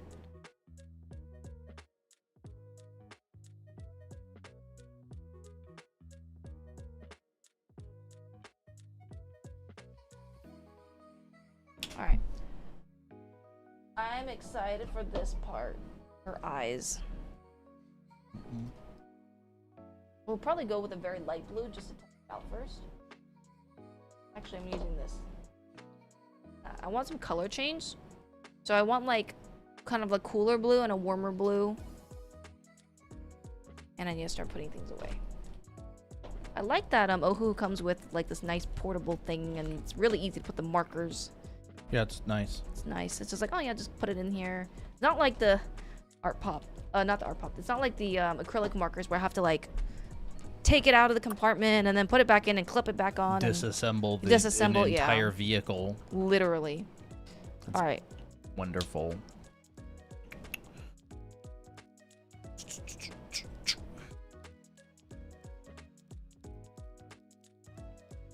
Anime eye inspiration.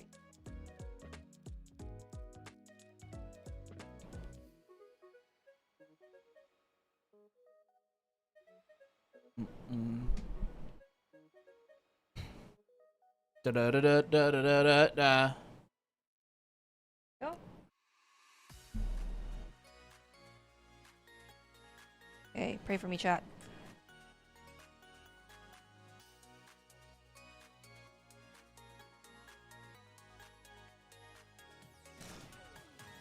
Looking at chat. Love alcohol too. Sure, the markers work too, I guess. Hey, you do you. You're like Ray. Just curious what the lightest shade for the skin is. Not really sure what that means exactly. Do you mean the code? I wanted to ask about the art course. I'm buying it today. I want to know if there's anything I need to know before starting it. Not really. Not really. Not anything other than you've already heard us talk about. Like it's good to go. Like as long as you have a digital program and the desire. Mm-hmm. You know, it is a foundation class, so we hit the ground running with fun stuff. Yep. Fun stuff, fun exercises. Do you guys prefer working in an office or at home? I have an office in my home. You mean like a place outside of home? I was a freelancer my whole career. I never worked in studio. Although when I was at Volta in Quebec City, I worked in their office for like 1 or 2 days, and it was fine. It was fun. Well, it kind of sucked because I was learning ZBrush on somebody's computer that wasn't mine, and I didn't have any of my hotkeys or anything. Right, Ooh, awesome. Buying it now. Awesome. Sick. Thank you very much. Let me know when you do. You can ping me in the general chat in the Discord server, and I'll give you the roll. Let's zoom in here. I have just been working on this. I've been tidying this a little bit. Ooh. Gonna get some close-up shots of the eye here. I don't know, Christina. What do you think of like this? I've been working on. Oh, that is very, very nice. Oh, I love the polish. Been tidying it a little bit. Let me actually put a little bit of... Applejack, what are you doing? I can hear you licking from here. Crazy animal. Crazy kitty.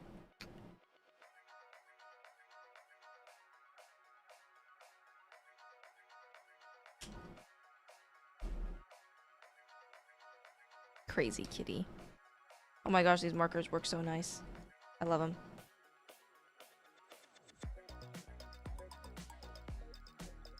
Do they? Yeah. Dude, markers are sick. They're so pretty. All right. Darker darks. Darker darks. The markers are so good when you know foundation. Because you literally have a marker for every stage. Like, you want to make an 8-layered anime girl thigh, you're just like, I've got a marker for every layer. Yeah, literally. You're like, oh, I want to go a little bit cooler, or I want to go a little bit warmer. Markers are great. Especially when you know the foundation. Tell me that doesn't look good. Or, I don't know.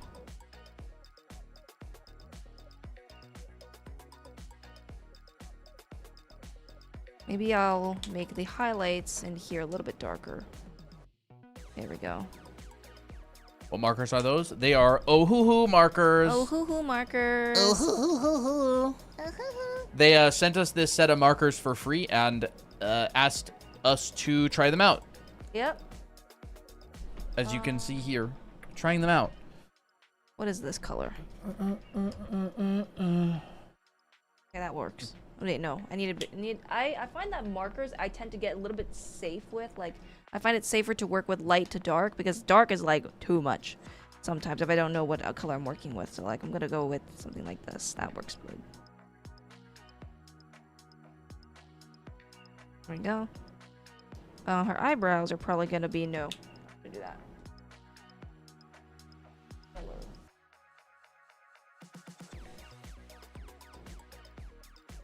Yes, perfect. Alright, I'm gonna zoom out. We got the money shot for the most part. I hope you don't mind that I'm kind of taking my time on this. I'll just leave if I get bored. I'm working on my bi-weekly, so I don't really care that much at the moment. You are literally selling me on these markers right now. Well, I'm very glad. Very, very glad.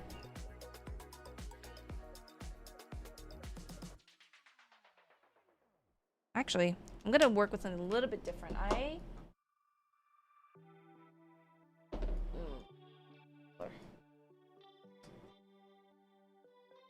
Too dark, but I do like this potential of this marker. I need something a little bit more yellowwood, more orangish, warm. Too warm.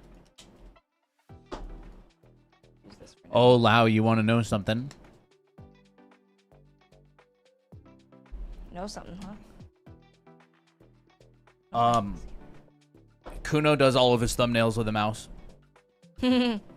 All of his thumbnail sketches and a lot of like the painting and stuff he does with the mouse. And funny enough, the exact reason that he gave was the exact reason that I give when I draw with the mouse. It makes you think in a more like you have to specifically think. You can't kind of autopilot draw. You have to like think about every decision. And he said he much prefers doing his thumbnail sketches with a mouse than with like a tablet. And I'm just like, oh my gosh, dude. let's be best friends. Let's be pals. Like we're pals. Like I think we just became best friends because I like drawing with a mouse is so good. And then of course the chat's like, "What mouse do you have?" What mouse do you? To be fair though, it's actually relatively important because you want to work with a mouse that's actually a little bit nice on like a mouse pad.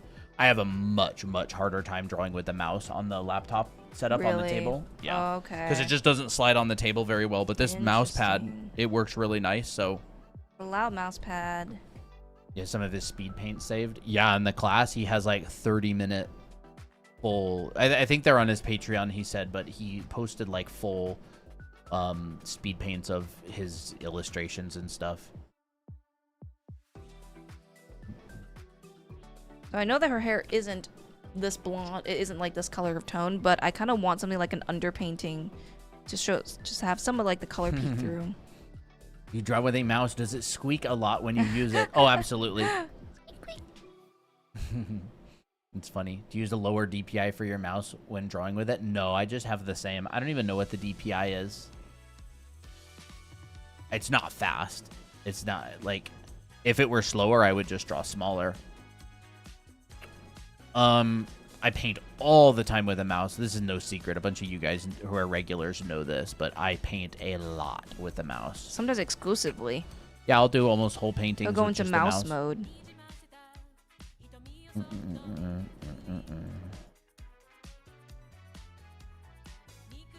I can even do a pretty mean line art with a mouse.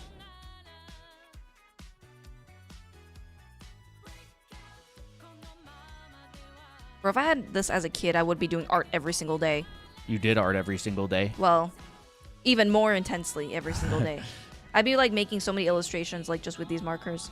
Legit, like because that's what I did. Like I was obsessed with Prismacolor markers and Copic markers, and I basically filled as many sketchbooks as I could with illustrations, and that's exactly what I would do.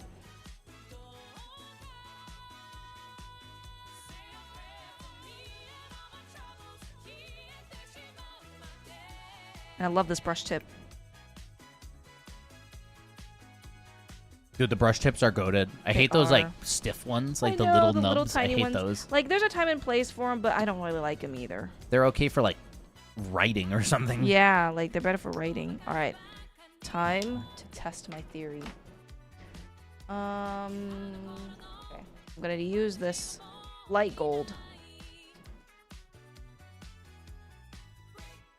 I find that sometimes the yellow might be a bit too yellow for my taste. I want something a little bit more like less, like more orangish yellow, but I kind of have to work with what I have. You'll have to ask for the 300 something pack. Oh, I know.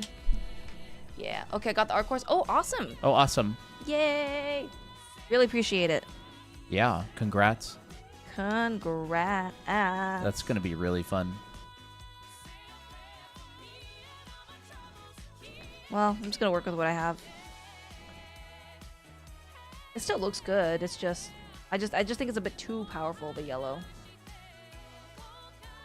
Maybe it'll work out in the end. Maybe I'll neutralize it in some way.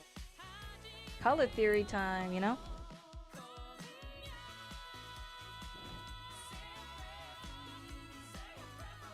Sometimes I wonder, like, what if we just did streams where it's just pure drawing, like just a drawing stream? I've been drawing this whole stream. What do you mean? That's like drawing streams, like what Leviathan does. They just draw. Yeah. I guess. I mean, it's a word we've been doing. We could. We used to. Yeah. But like, I work for a living. No, I know. So I can't. I feel like we do when we can. Yeah. There we go.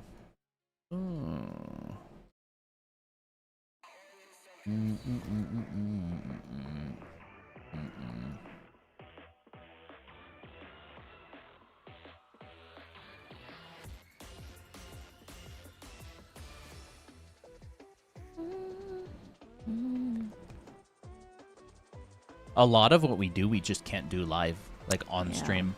We'll work on content, we'll edit, we'll record classes, all kinds of stuff. Yeah.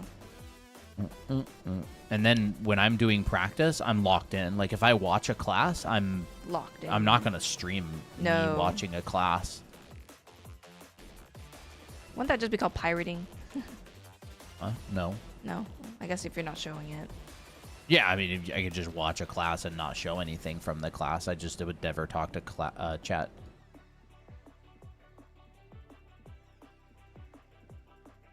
All right. Time to add a bit more orange. Orange tones.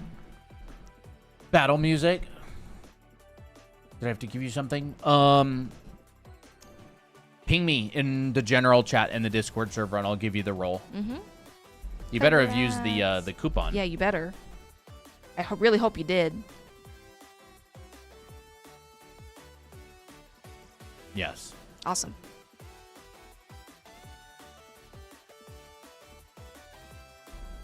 Sweet. Yeah, just to go in, if you are in our Discord server, I mean, not everybody is, but a lot of people are. All right, now it's time to use this. There we go. Dark.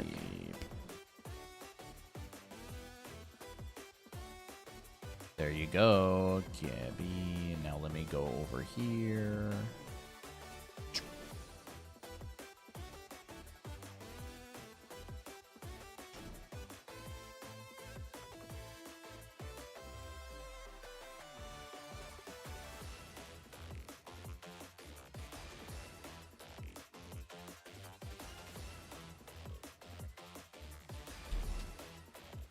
All right, I added you in the student channels. Nice. Oh, perfect. This blue is so pretty. When you just sit and draw on the quiet drawing channel, it's nice, dude. I know what you mean. It is nice. You get into a zone.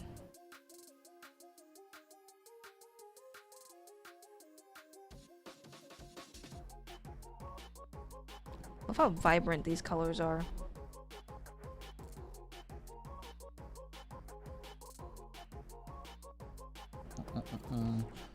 It's okay to learn art class, but the problem is that it doesn't help gain muscle memory. It feels deadline and feels hurry.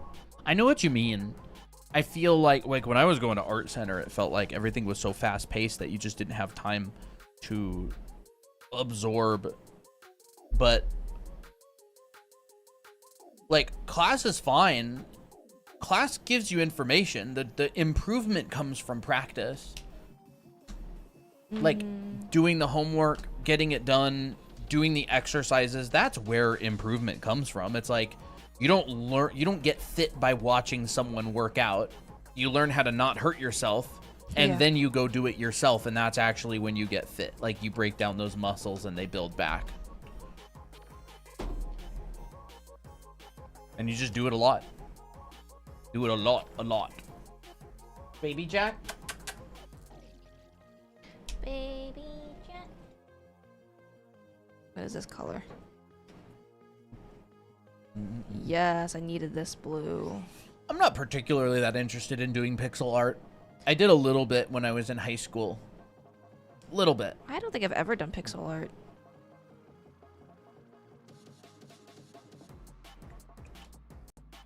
I think it's like if I was really interested in it, I would. I mean, I guess that goes without saying. Ooh, I'm gonna add a little bit of this blue.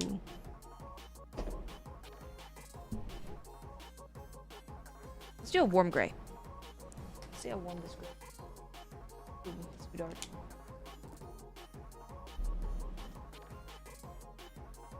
Pigeon. Porcelain.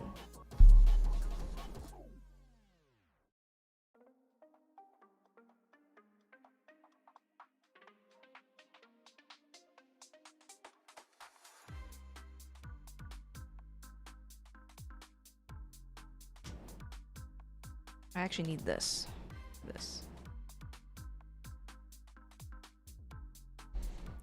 Dude, I literally think that even just this crop right here is cute. Oh, I know. It is really cute. Like, that, or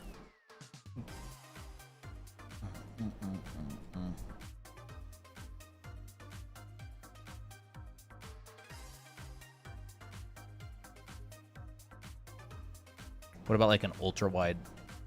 Let's do it. Let's see Like what that looks that. like.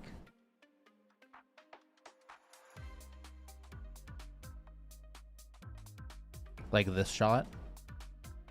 That is really nice. That's cute.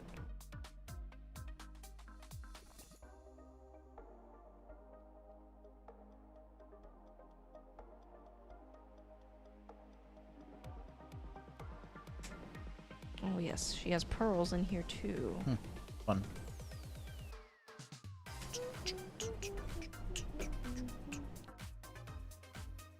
Add a little bit of a cooler gray in here. Yes, perfect. I find it funny some people said the problem with art classes, homework and deadline, it would take the fun out of it. Like, bro, do you want to learn or not? Like, I mean, I would only take a class to get me to do the work. Like, that's the primary. Like, we're running a perspective class coming up June 7th on Sundays if you want to sign up. And basically the whole point of the class is that it gives you the accountability to do the homework. Yeah. But like, I think that there are certain classes out there that have so much work, like an art center or FZD, that it's actually a little bit too much. And so you can't actually spend very much time on any individual thing and really digest it. It's a big topic of discussion amongst students and professionals of like how much homework is too much. I think when you have too much that you can't focus on the assignment, that's when to me it gets too much. Like when you're so pressured to finish every assignment on time that all like the quality of the artwork just suffers. That's my personal opinion. Yeah, like I think if they gave less homework in FZD, I don't think I would have gotten as good. So I think it was an amount, like it was a lot, like an overwhelming amount. But I also think that it was necessary. If I did get less, I wouldn't have gotten as good. And the same with Art Center. Like the reason that I felt it was so much work in Art Center is just because I was also distracted with other things at the same time. So like, true. But I mean, I'd been working professionally by the time I went to Art Center, so I already had a lot of those core skills. Like I had been through some of those classes already.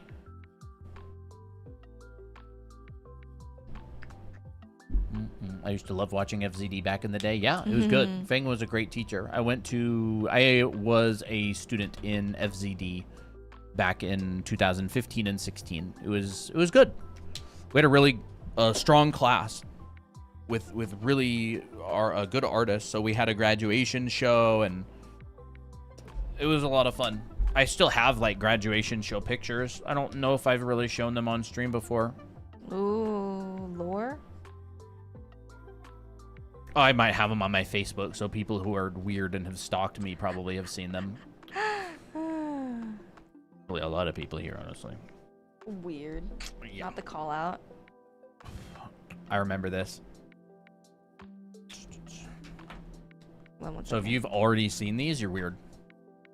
That was my board for my graduation show in FZD. There's me with my ponytail. I like the ponytail. Here's David. This is the guy that I was telling you. He's like one of the main artists on World of Warcraft. That was my buddy. We were classmates the whole year, hung out a lot, worked together. Here's Feng. Days. Me and Feng Zhu. Does he have that chain on his pants? Yeah. The tech wear. Hold up. Oh, he's like a goth kid. Yep, there's the chain. So Told you Feng wore a chain. He's cool, dude. He's a cool dude. I like him. Here's Kingston. He's working at another school in Singapore now. I think Mages. Oh, that's There's some other school in Singapore now, yeah. That's Kingston. He was like a tattoo artist for a while. He's done concept art for a really long time, yeah. I didn't know that. Good times. Oh, I need The parkour days? Nah. I did parkour before that. Mostly. People stalk you guys. I think they just find my profiles online and stuff. They're like, ooh, gold mine. Yeah.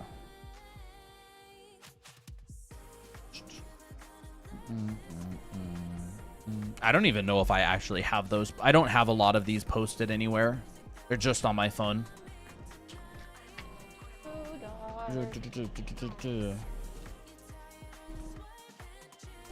Let's go see what's going on the other platforms. Anything? Sky blue. Perfect.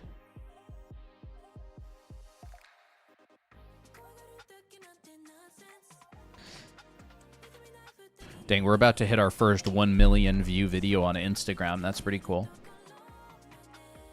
I should have been using this whole time. This thing. Oh.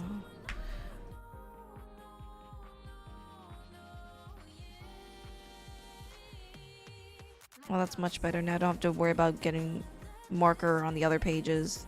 Precious pages.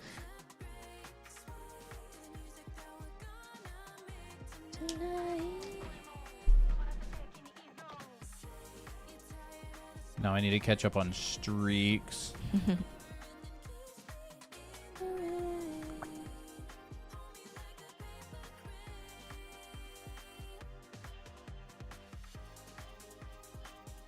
I think that's about it. Uh-oh. What? Oh, can I take your art from my screen? It's so cute. Oh no, I just got stuff on me. Poisoned. Poison! Alright. Time for some greens. Ooh, I mean, that could work. Yeah, that works.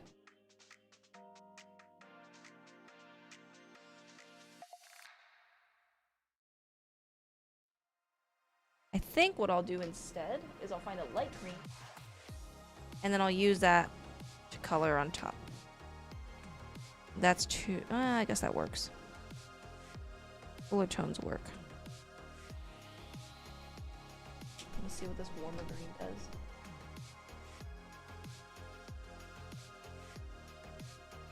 Yeah, that works. I like that one.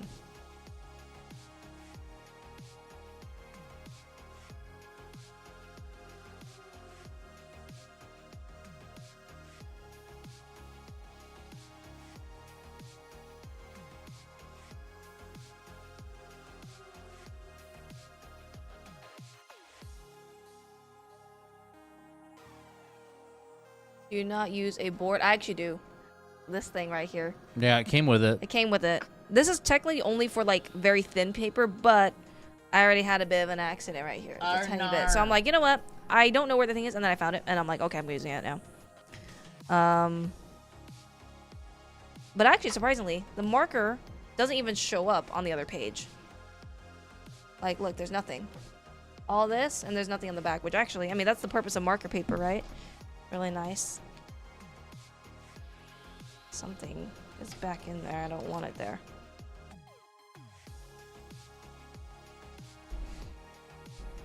What's the brand of the pager paper? They sent it as well. It's the Ohuhu marker pad as well. Yeah. So cool. And they also sent... I don't know where they are, but they're acrylic markers. Yeah. Wait, I used them the other day. You did? Oh, yeah, you did.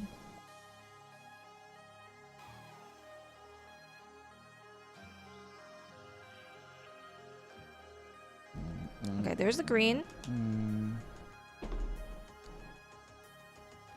Where's the blue?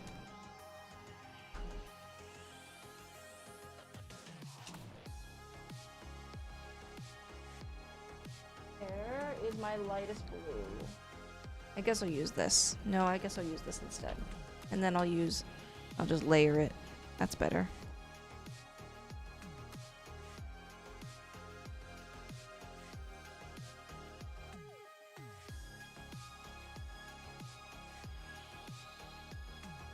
Some kitties here. Poppy? Kitty's here. Kitty.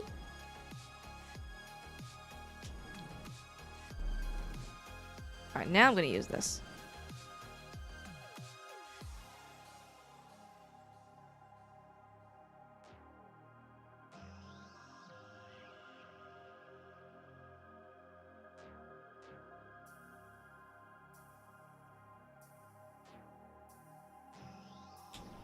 Green. I think I'll use this.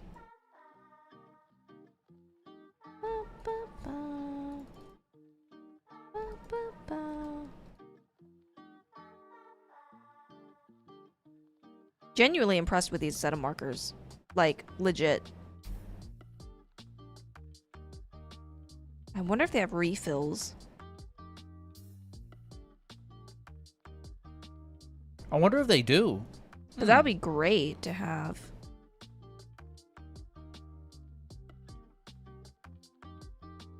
Ba ba ba.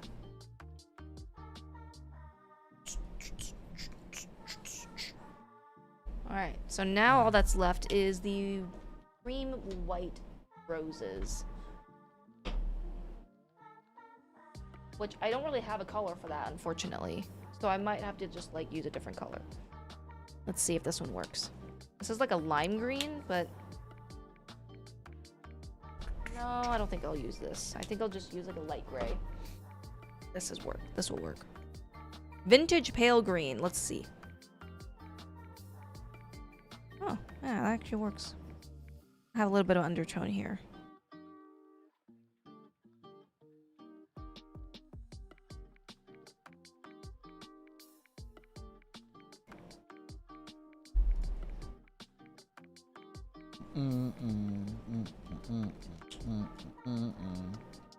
Have a light gray, a warm gray.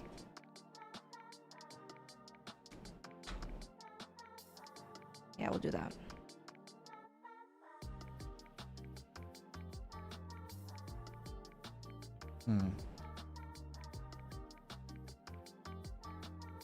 Yes, this is the perfect color I wanted.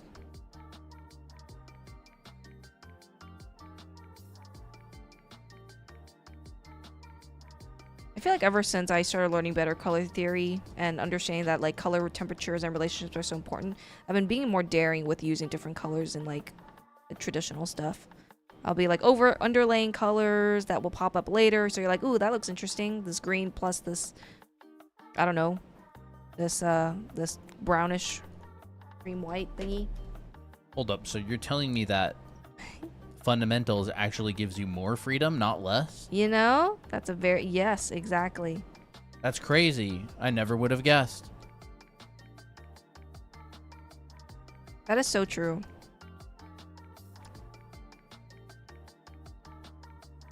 I think it's just when people say like, oh, the fundamentals really like, I don't know, hindered me for creatively. I think it's just because I think it's like a rule. Like they think it's rules, but it's not. They're just principles that you can decide like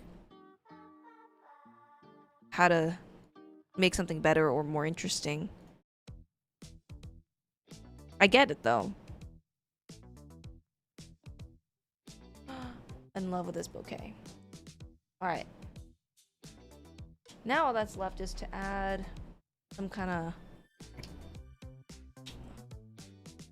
cyan.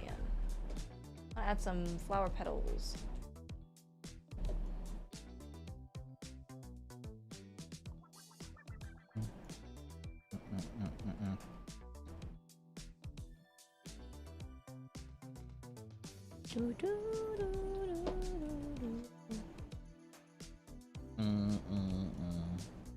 Ah, yes.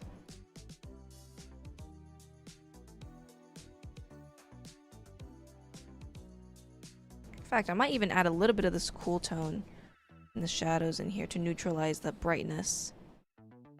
Bum, bum, bum.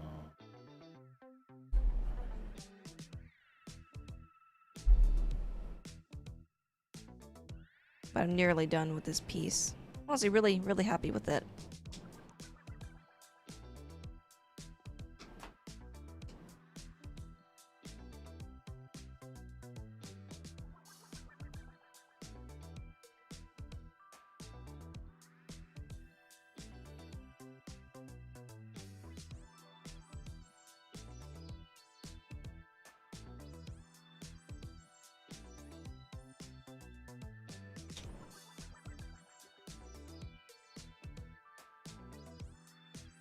We watched all 3 Sonic movies.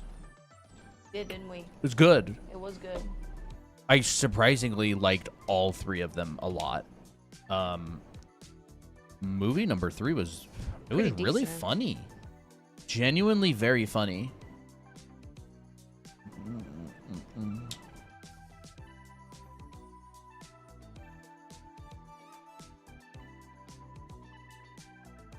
I went back to an art middle school. It was fun. Back when our town had extra funding and focused more on arts. Oh, that's fun.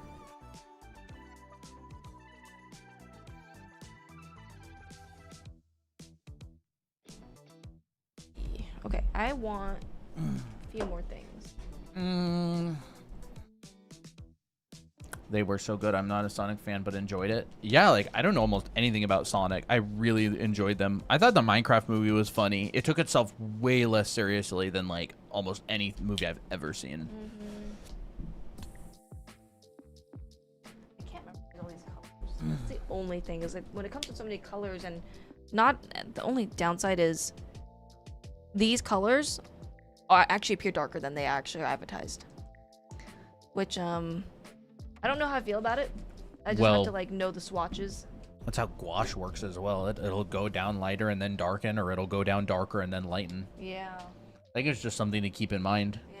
Like, I want to find this one blue, but I can't find it. Maybe it's this. You know, actually, that's why they include a swatch card. Yeah, that's true. They So did you include can a swatch card. Make a swatch card and look at all the colors and see, like, what you want. Yeah. That is true. And I didn't do that. I added some purple. How do you draw hair like that? We teach it all the time on stream. Yep. We have I have a hair tutorial video. How to YouTube draw series? hair. Yeah. Well, that's rendering hair, but I have a video on how to draw hair. Wavy hair as well. The heck kind of gray that I even... Of what? I want to find this tone right here. I don't know, dude. I know. That's what I'm trying to find.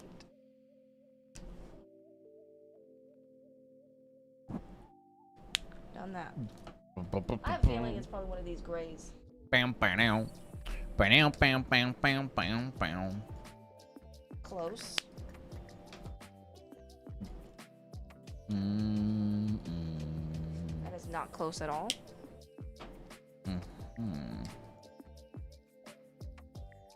This, no. Might be the one. Oh, it's very, very dark.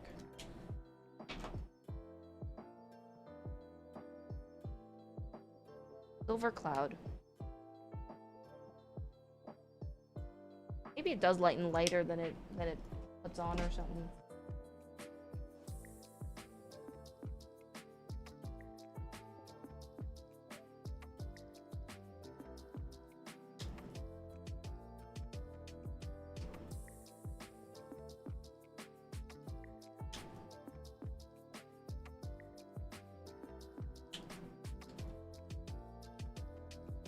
I think I found it.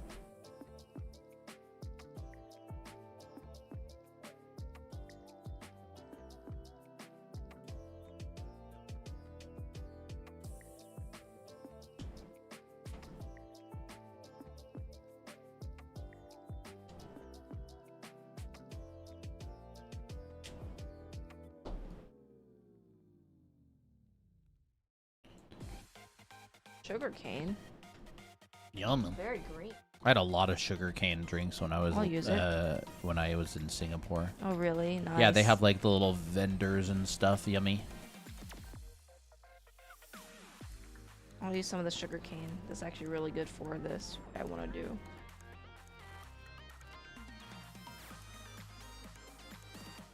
Bye, Benji. So yeah, have a good one. Thanks for hanging out. Yeah. There we go.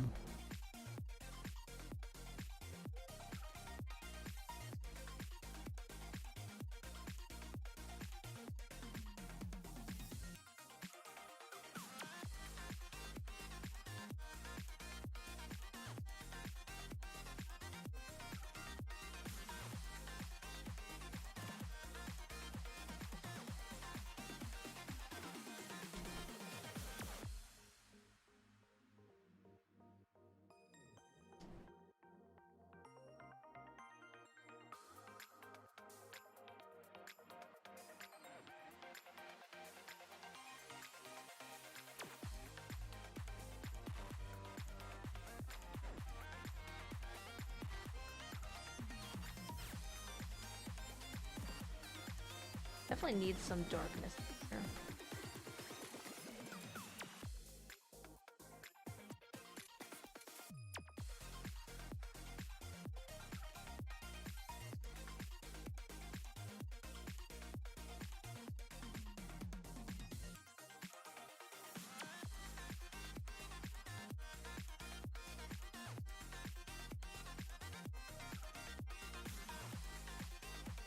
Ever since the Minecraft movie, I've been waiting for the Fortnite movie. Ooh.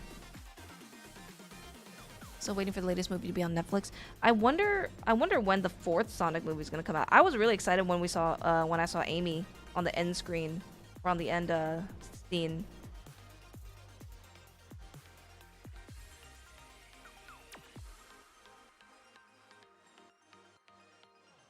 So.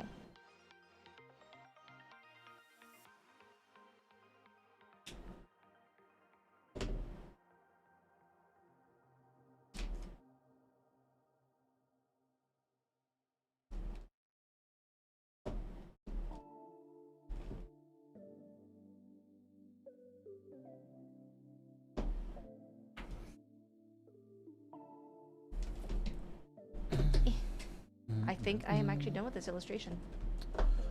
Sick. So I'm gonna zoom this out a little bit so it's easier to see. There we go. I really like how the bouquet turned out. Pretty. Yeah, I might, just might, add a tiny few more touches in here. Like I want the focal point to be closer to the face.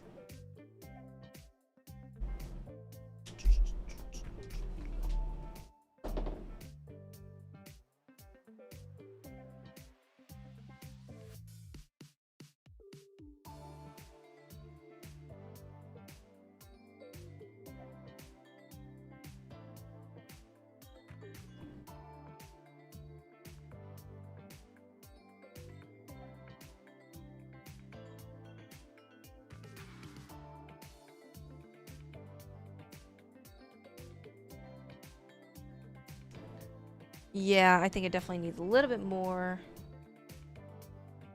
finishing touches, more darker darks within this area.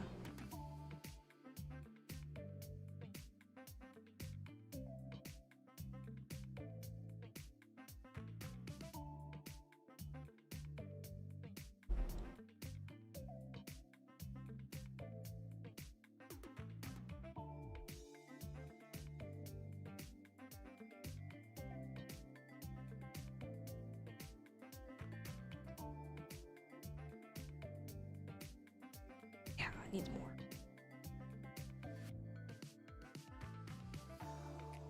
You know, actually one trick that helps me to see things better in the image, I actually have a different monitor. Like I'll have like my Photoshop file like on one monitor and then the same Photoshop file on a different monitor. And then if I start getting like too lost, I'll like look at a different monitor and all of a sudden I'll have like fresh eyes on it. And so I'm kind of treating that with a screen over there that I'm looking at. I'm like, yeah, needs more value push. Yeah, I know what you mean. You actually taught me that, that little trick. Hee hee hee. Hee hee hee.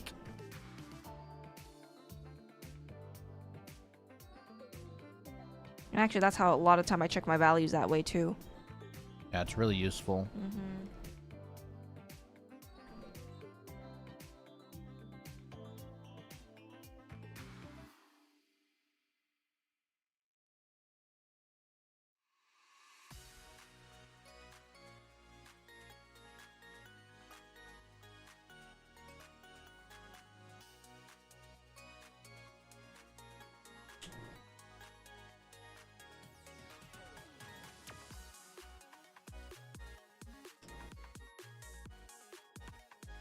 Bit too light. This might be.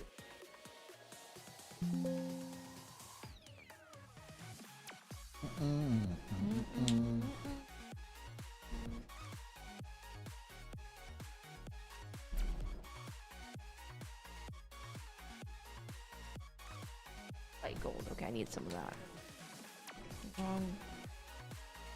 Okay.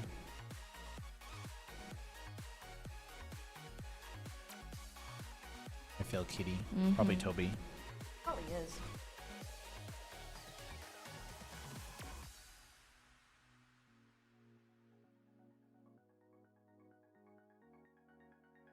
Do you guys sometimes like you had an idea what to drop, you had to do quick sketch before it's gone? Yeah. Totally know what you mean, yes.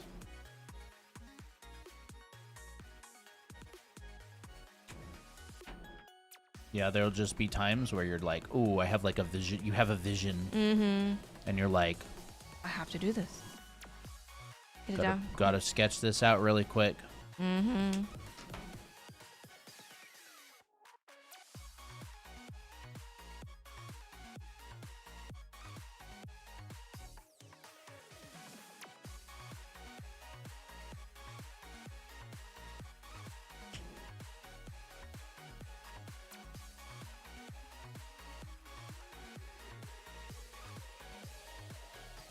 Poppy.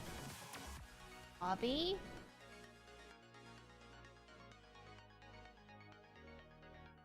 Here. Oh, there's you her see ears. her ears. Oh. Can barely see her. Kitty kitty.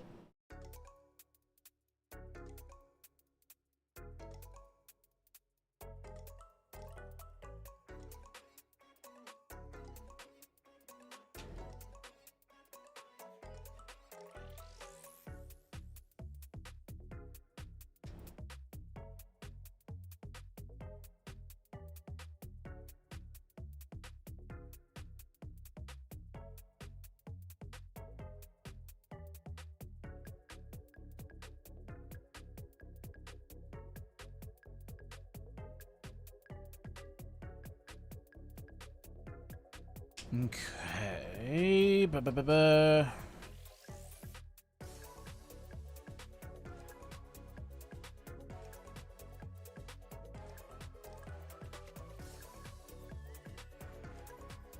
Alright. Now I'm officially done with this piece.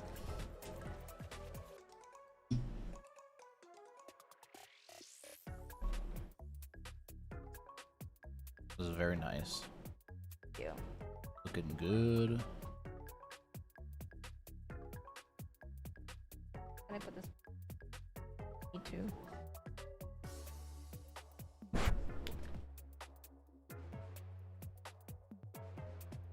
So glad they came. Yeah, it is useful.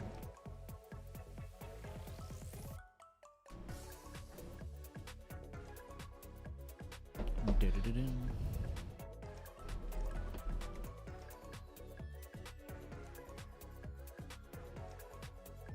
Thank you, Fico.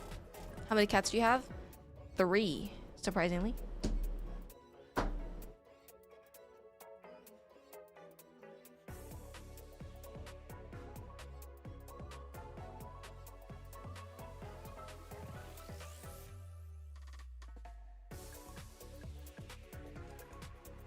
I don't really draw cats. So I will probably fail at it. Well, which is not necessarily a bad thing, but I don't know. I would not be able to draw Poppy though. She's kind of difficult since she's a tortie. There's a lot of tones on her. Someday maybe. Someday we'll probably do like a little cat drawing just to get better at drawing cats.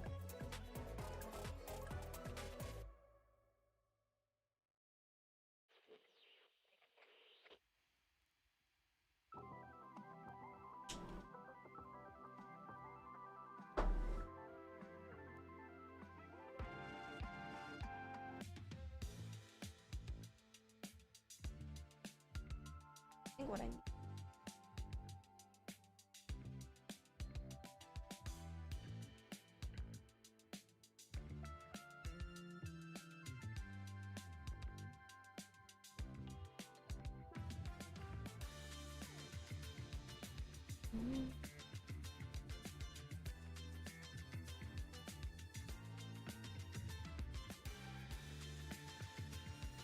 That's a darker dark blue.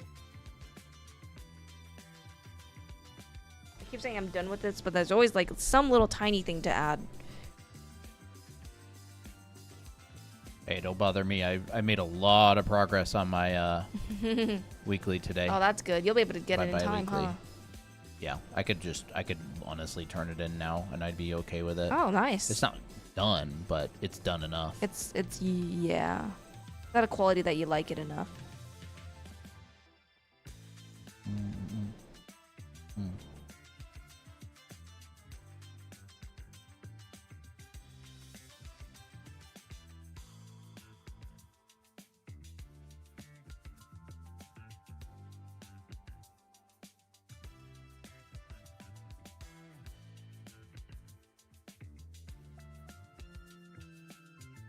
Yep, these are white roses.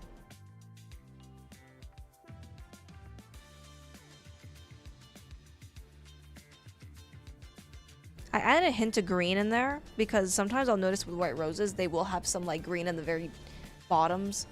I don't know where it comes from, but I have noticed it. And so I'm like, you know what? I'm gonna add that in there.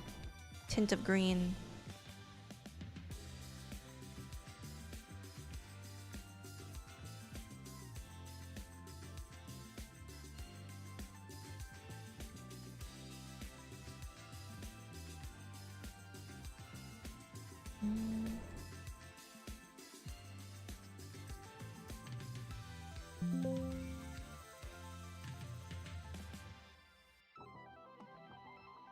Alright, I'm officially done with it. Officially, I'm not gonna touch it anymore. It's fun.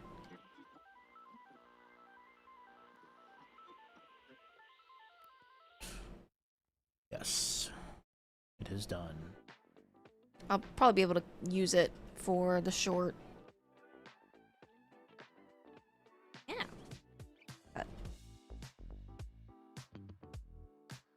Do they want long form as well? No, we're just making a TikTok. Okay. That took you how long? When? We've been live for 2 hours and 20 minutes, but we didn't start. She didn't start immediately. I need to find the timestamp on when I started. Oh, it actually looked really good on the thumbnail too. Look at that. Pretty. Better than watercolor. Yeah. Definitely way more vibrant than watercolor.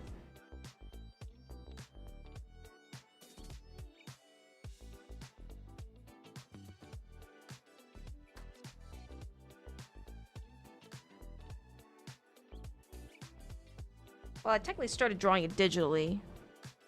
Oh, yeah. So that was in the beginning of the stream. Yeah. So I guess it took about this amount of time. Up until the latest part of the stream. The chlorophyll, yes. The green. I miss green, honestly. Living in this area is just so dusty green. I miss, like, vibrant green. You can show what you're doing if you want. I don't really have anything else to work on.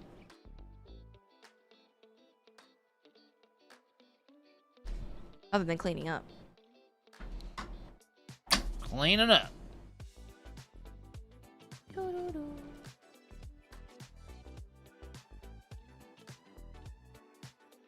Nah, my stuff's kind of boring to watch. What are you talking about?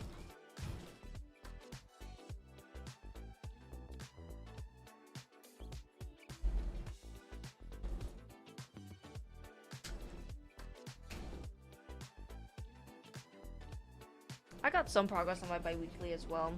Still pretty in the rough stages though. I don't know. You got some progress done on your bi-weekly? Yeah. Still in the rough stages though. Miko looks so cute in the illustration.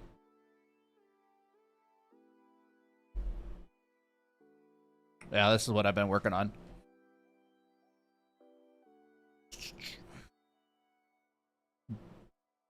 I'll trade areas with you. Oh, you don't want to trade areas with us. Hot.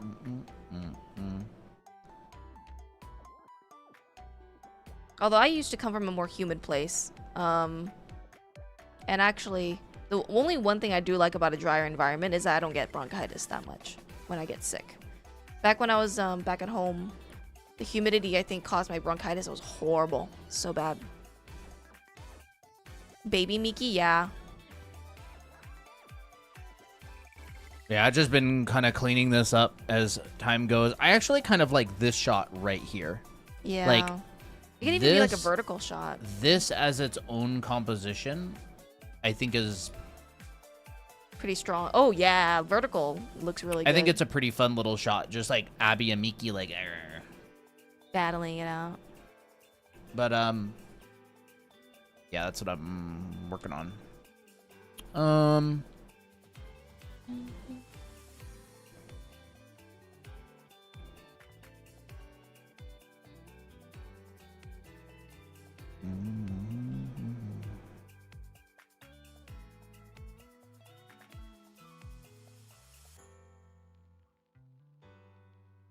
Oh, wasps and snow. Ooh. Wasps are scary, bro. Yeah, there's wasps around here too. We just don't see them that often. No. You get toads? Yeah, we do get toads. We get cicadas, which are horrible at night because they just jumping around and scare me. They're completely fine. They're not dangerous in any way, shape, or form. I know. But you don't like them. I don't like them. They're big. They're like, and I'm like, this is disgusting. Okay, so this comes up. And this. Bees. At least bees make honey, but I get it. I don't like anything that flies or makes loud noise. I mean, just because it's just freaky, you know? Redbacks in the most obscure places. What is redbacks? Are they a type of wasp?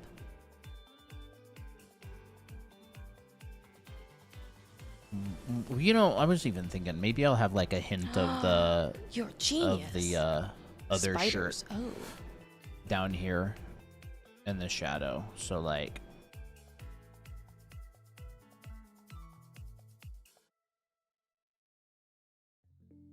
I'm definitely allergic to spider bites, but I prefer spiders over anything in the bee family. Makes sense.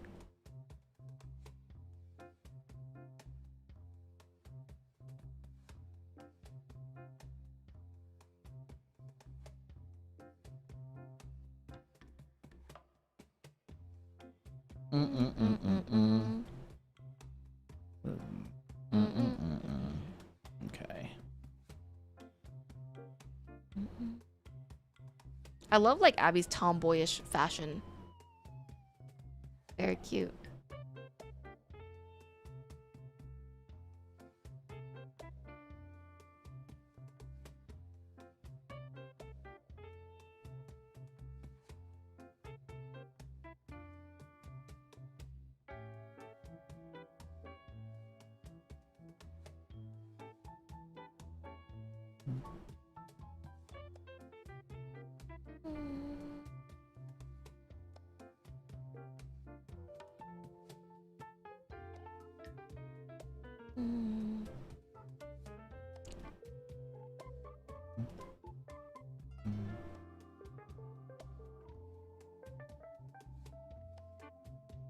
One day I'll be able to do digital painting like both of you. Please keep the stream.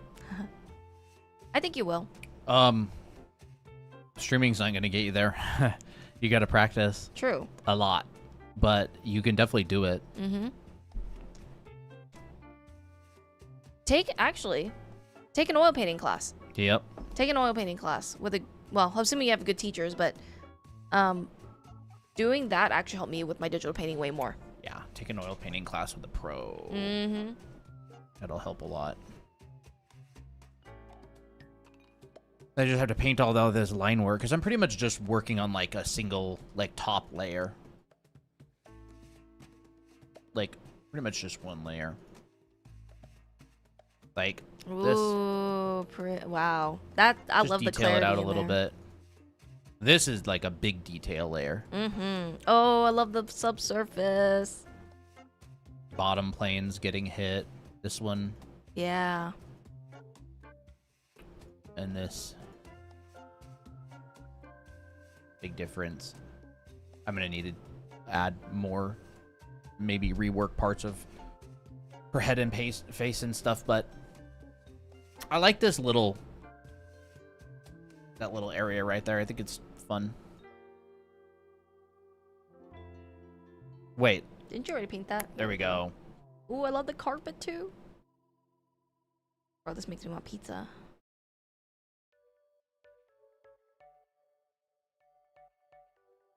You guys are so in sync.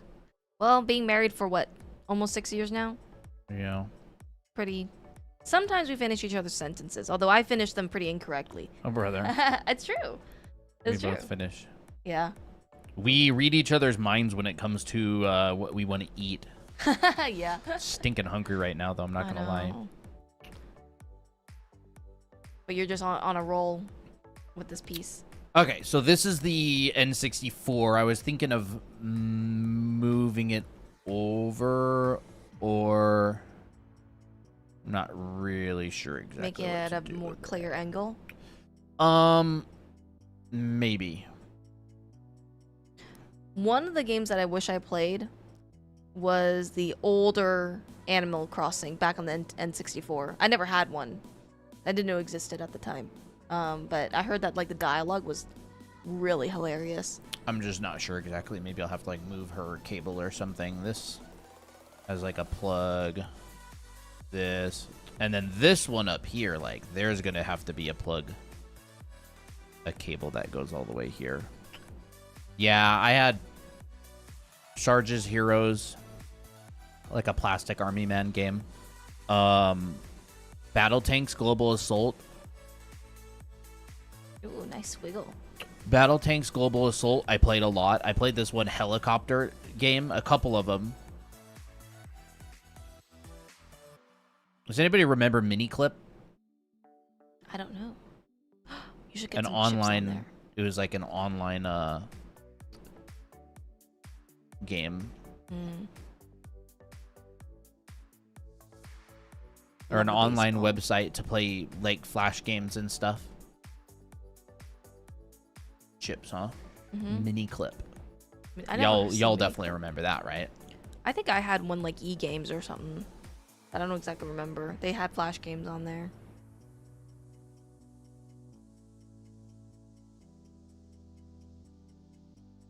Gaia Online and RuneScape.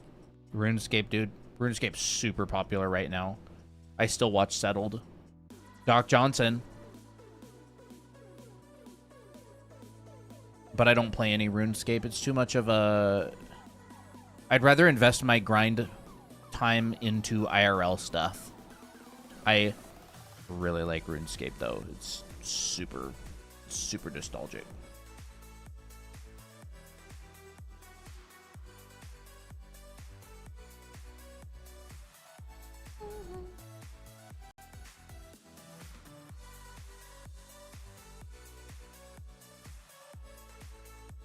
Wow, your painting style really has evolved throughout the years. I would hope. But yeah, definitely.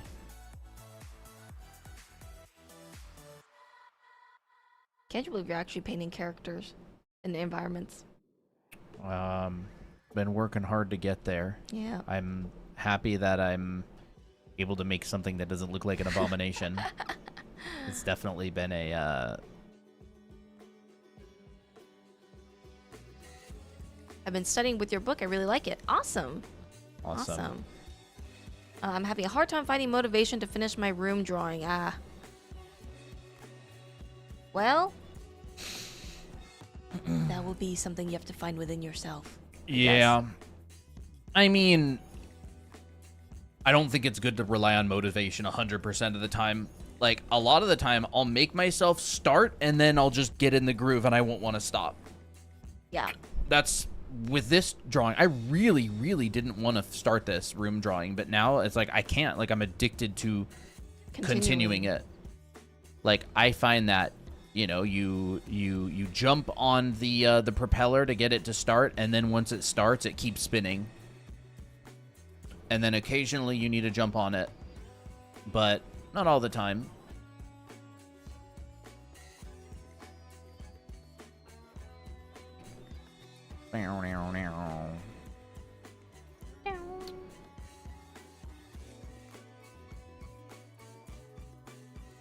Three Cats says, I realized I didn't have to be perfect since I never did one before. That is very smart. You're like, you know what? I've never done it before. It doesn't have to be perfect. Oh, yeah. It's just a fun exploratory thing. Mm-hmm. We're not going to, like, ban you if you don't do a good drawing or something. How complete does the bi-weekly have to be? Mine's done, but a bit messy.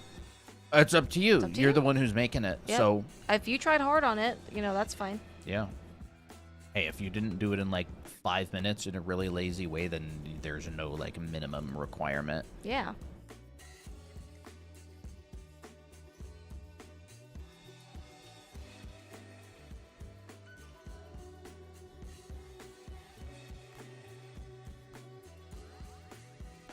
It's fun watching you paint.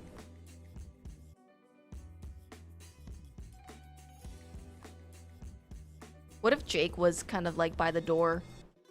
But just a very like light version of him, yeah. He's like, huh?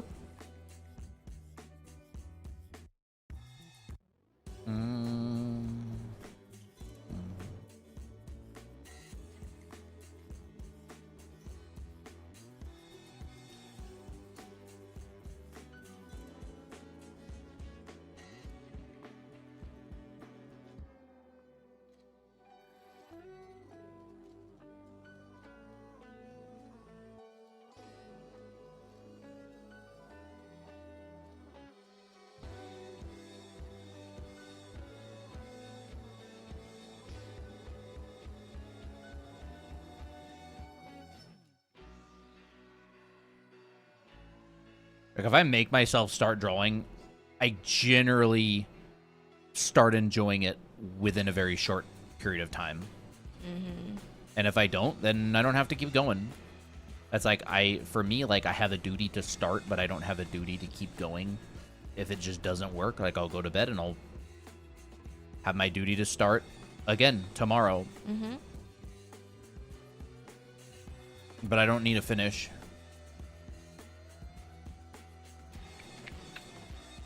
We'll just do that for now.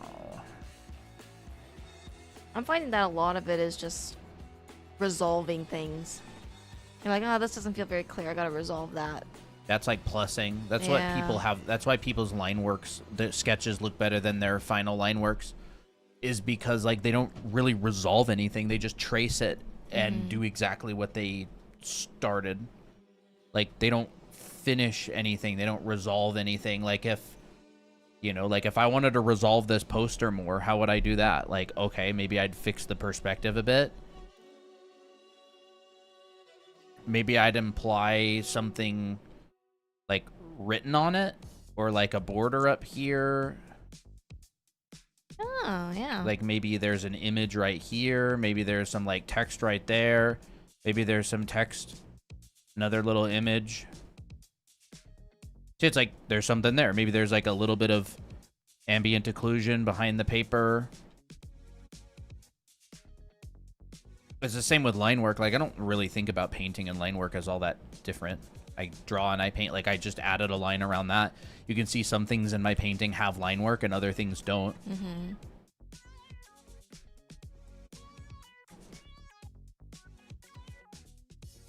Scene is really cute. Are those your characters? Yeah, these are our original characters. So this is Miki, my character, as a kid. And this is Miko. And they're the characters on our book volume 1 and 2. And then this is Abby, which is a girl that they grew up with as kids. His character as well. She's kind of into retro stuff. So this is Abby's bedroom. And Miki and Miko are over playing the N64 with her. I don't know what they're playing. I haven't really put anything on the TV yet. I'd want to go and find footage. Like, if I want a reference of what they're playing, I would go find the game, a playthrough of the game on YouTube, and I would just pause it during, like, a screenshot. And I would imply it, like, loosely. Like, oh, there's a thing in the sky, and you know, there's another castle. Like, maybe they're on a stage, right? Maybe we even pretend that they're playing, like, Smash. And so they've got, like, the master hand here. Maybe in an alternate universe, you could actually play as the master hand. That'd be sick. And there's the master hand. Fun.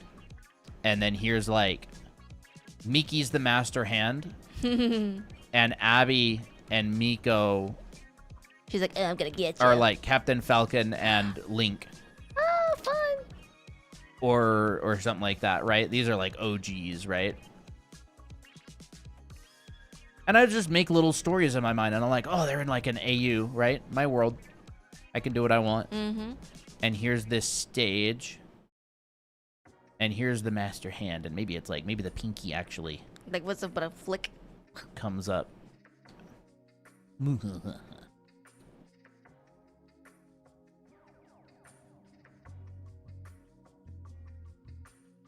don't remember what the glove looks like exactly. Like Mickey Mouse gloves? Nah, I don't know.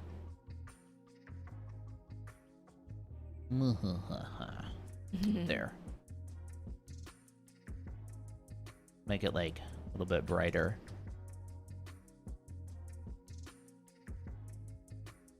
Ah, I like. Oh no. Use the shield. And the sword. And were there any like new move sets in the Super Smash? Or like are the moves the same throughout all the games? It's very old school. Some of like Falcon Punch, that's a classic. That's always there.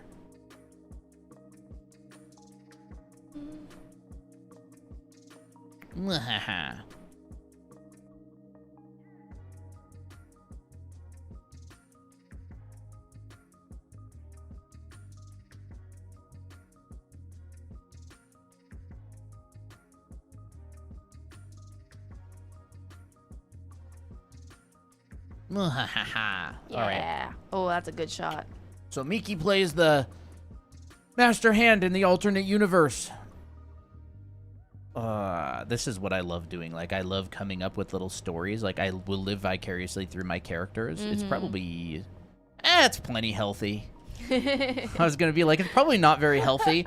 Nah, it's plenty healthy. It's plenty healthy. We need a cable coming out of the back of this.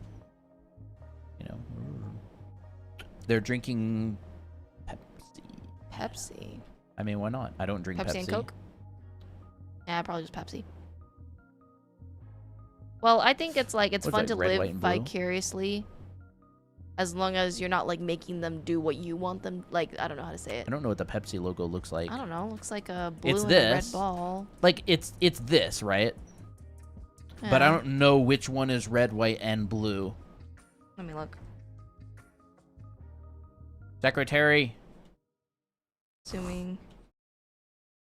There it is. Red, white, and blue. I was wrong. The middle is red. The middle is the white one. The top is the red one. Bottom is the blue one.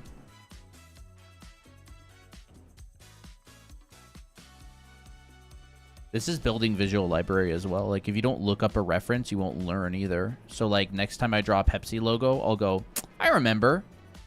Yeah. I don't even know what the difference between Pepsi and Coke is. Don't they have like a very similar recipe? I have no idea. I don't drink either. See, like, to me, too intense for a little side object.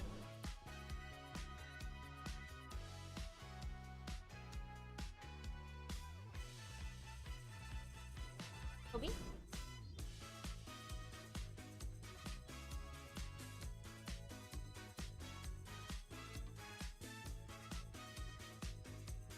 I imagine Miki's laugh to be like, like the cat slowing down thingy. Yeah. And then I'd find like a very specific issue of a comic, and I'd be like, yeah, they're reading that. Like, that's cool. Ooh, what comics would they be into? I don't know. I'd want to think about it. This is where you can like nerd out and really spend a long time. Pizza. Pepperoni? Crap, we're hungry. I am hungry. Like, this is much more dark and much more cool.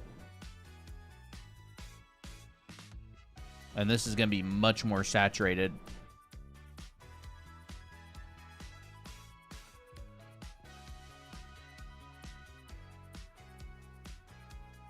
Toby just left.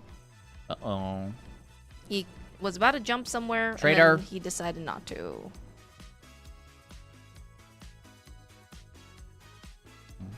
Was it gonna be double stuffed, like cheese stuffed? Yeah, we can do that. I don't know if that really even existed back then. Oh, fair enough. They would totally do pizza with ranch. Oh yeah, it's a good idea. There's the ranch, and then there's some sort of like a red sauce on this side. Another Pepsi. I bet Abby would drink Pepsi, you know what I mean? Yeah. Brand placement.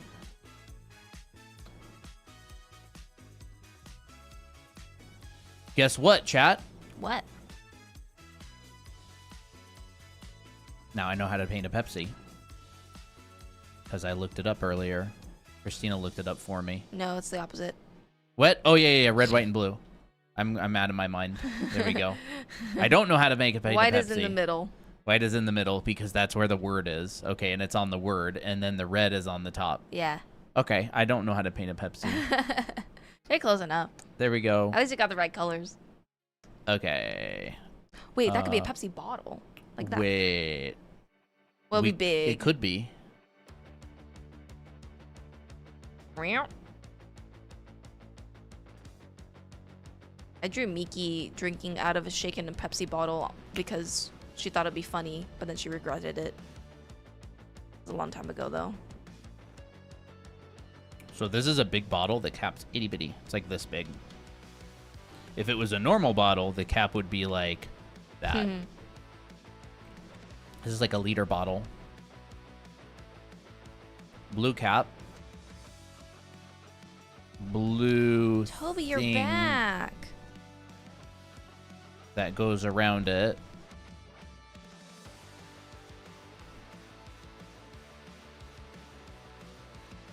Okay.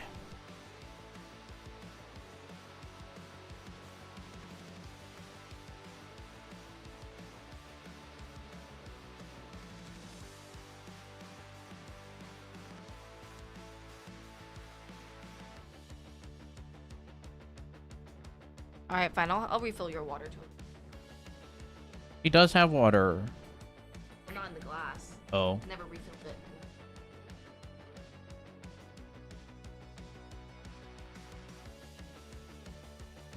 Okay, there's a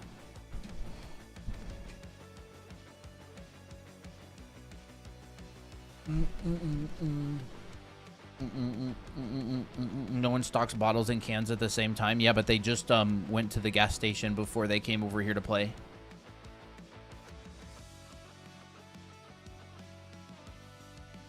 This is still a little bit too low.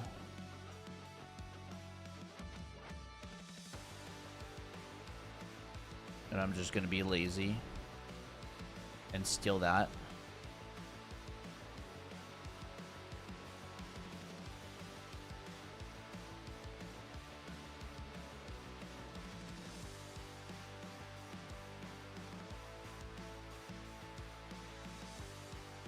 Yeah, he wanted water. He's like, my water's been infested with my toes. I keep dipping them. It'll be paw bog water. Yeah. I need more new Wawa. Like that. Yeah, they would drink Pepsi.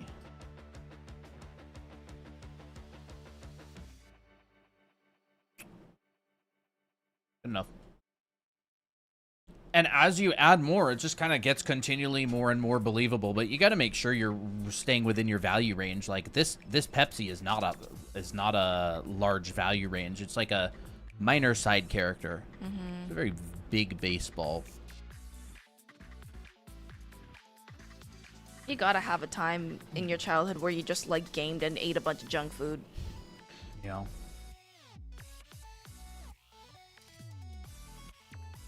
Actually, I won't put that there. But I will. Stickers. Sticker, that's great.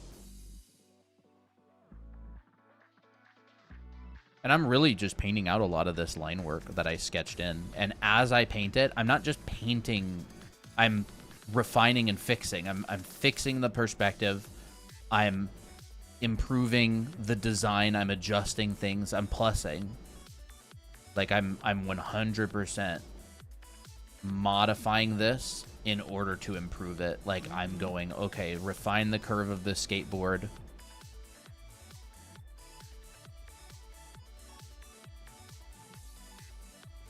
Did kids have stickers on the bottom of their skateboards Oh, or a something? lot of the time, yeah.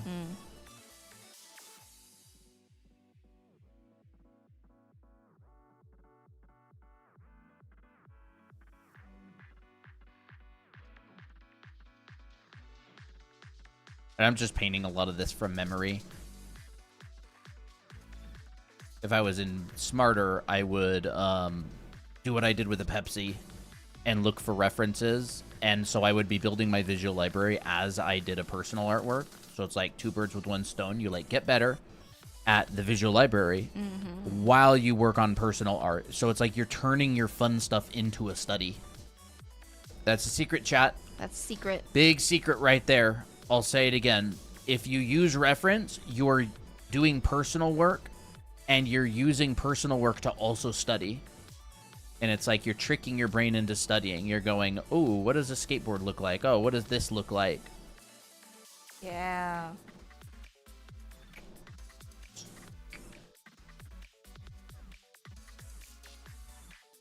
I had a Tony Hawk Birdhouse skateboard when I was a kid. And someone stole it out of the garage, and I never saw it again. Oh, no. It just vanished one day. I was so happy about that. I think I even bought it. It was like over $100. It had these sick jelly, like it had these red wheels. They were so cool. The wheels were like this, and they were like Clear? partially see-through. Oh, that's cool. So they were like that. Oh, that's cool. Dude, they were so cool. Whoa, The whole skateboard was so awesome. Another skateboard I had when I was a kid was World Industries. I had one with a little fire dude and a little water dude. And then my brother had an Enjoy skateboard. The wheels of it literally looked like this. Was so awesome. What if Abby's blanket was kind of like this? Red I blanket. thought about it, but it was a little bit distracting. I could. Let me. You could probably just group it in a very minimal value range. It could just be like black, like very dark stripes, but like. Yeah, I could do that probably. At another layer. I had a birdhouse one and a termite skateboard. Nice. Whoa. I miss my skateboard days, dude. I was so fun. Want to get used to proportions? How do I do that? Find a proportional system and then just do Span it for it. every drawing, like literally. Yes. Find a That's proportional method that you think is cool and draw it 1,000 times, and you'll get that to the point where it's like muscle memory, Yep. literally. Like every body that you draw, like always use the proportional method. Like even when you're tired of it, you're like, I don't feel like it, I just want to guess. Like, don't do it. That's how you memorize. That's how you get used to it. I think in a video, if you're talking about like people and stuff, I have a video on how to draw bodies. And I talk about the proportional method that I use a lot. So you can check it out there if you want on our channel. But we also teach you in anime art school. I have you do assignments that, you know, basically require you to do homework that uses the proportional method. So, yeah.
The skateboard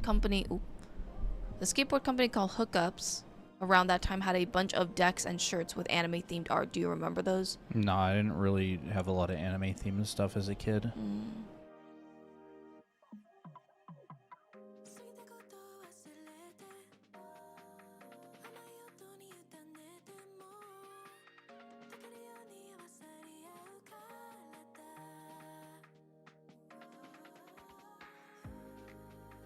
Are those stripes on a different layer? Oh, okay. It's easier just to move the layer and undo than to actually say yeah or no. Oh, yeah, that's true. Just show, not tell.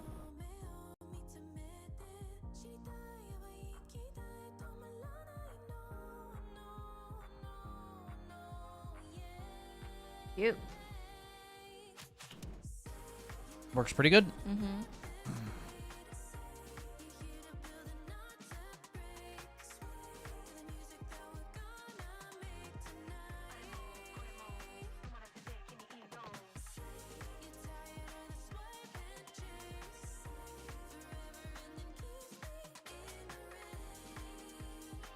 All form drawing there. Yeah, this is literally just contour drawing. Like what I do on stream all the time when I teach it.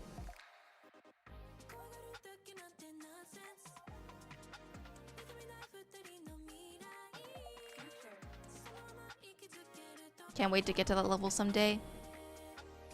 You will. If you keep practicing. Eat your vegetables. Mm-hmm.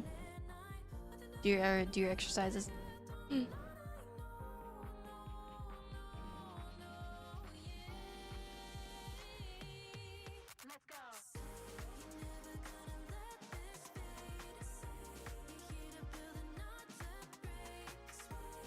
Are baseboards, or not baseboards, are the headboards of beds usually like larger on the pillow side?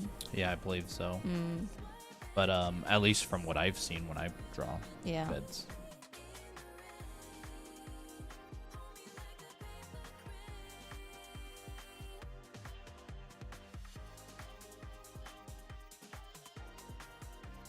That's cute. I love it. Oh my gosh. Yeah, I it's feel really like the coming blanket together.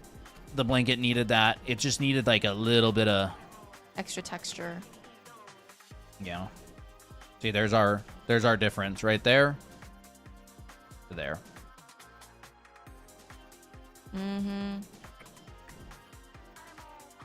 Oh, that's such a cute room. That's so Abby core. Yeah, I had a good amount of time to look at Master Hand. Yeah. Oh no. She's like my ultimate attack. Oh, is Abby's mouth gonna be like or nah? Huh? Abby's mouth. Gonna be I like, had just have her kind of like smiling a little bit. I don't know exactly what. How many vanishing points did you use in the perspective here? This is 5-point perspective, but I don't calculate a new vanishing point every time I add something. Like, if I put a sheet of paper here on the wall, like this, that's technically in a new vanishing point, but I'm not going to add a new vanishing point and go, oh, that's too much work.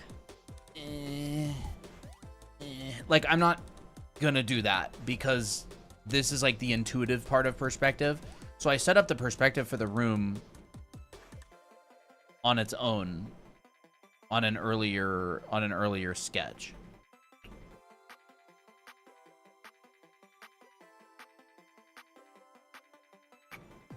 Like all the way down, whatever, at the bottom. We'll just say here.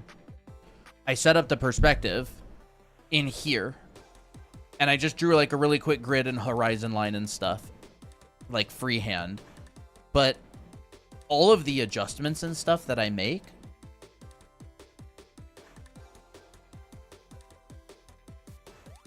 over time are just like intuitive. Like they're much more intuitive, where I'm not like plotting a vanishing point and everything, because it just doesn't really matter. Like I don't really need to. How long did this take you? I worked on it a good 3 hours today, and I've been working on it on and off for the last number of days. I don't actually know how long it took me. Like, I feel like one thing that's very difficult for a lot of people about artwork is you have to be okay and expect your artwork to go through like an ugly phase. And I don't mean like long term. I mean like every single artwork, be okay with it going through a long period of time where it doesn't look good. It's just unpresentable. Like back when I started this drawing or this artwork,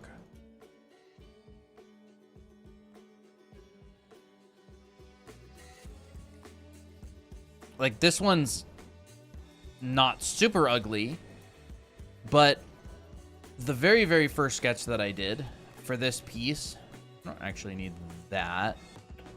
I don't need this.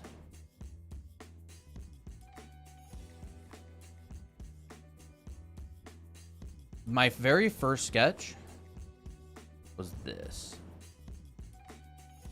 Aww, was just Mickey playing alone. Yeah, like this was my first sketch. Like this is Arnold Schwarzenegger. We have that poster actually. Yeah. And like I was like, okay, so I'm imagining this or I'm imagining that, and like be okay with the colors not looking good or all that. Like you can fix it. Like you can fix stuff as time goes on, and it's like it's unpleasant. Like I honestly think it's much more fun to draw while looking at something that looks good. And if you want a confidence boost, finish one of the faces early on. You're like, oh, I can actually do that. Yeah. Just be okay with art not looking the way you want it to for a while as you detail it. It's like, it doesn't have to look amazing in 5 minutes. And you're going to be like, oh my gosh, this is coming along. And you'll show it to like a friend of yours and they'll be like, Anyway. We had a complete opposite reaction. And like, it's totally fine. Like, dude, you should listen to what James Gurney says on his channel. Like, look at James Gurney's art when he's like in the early stages of a painting. Look at like early stage watercolor paintings or something.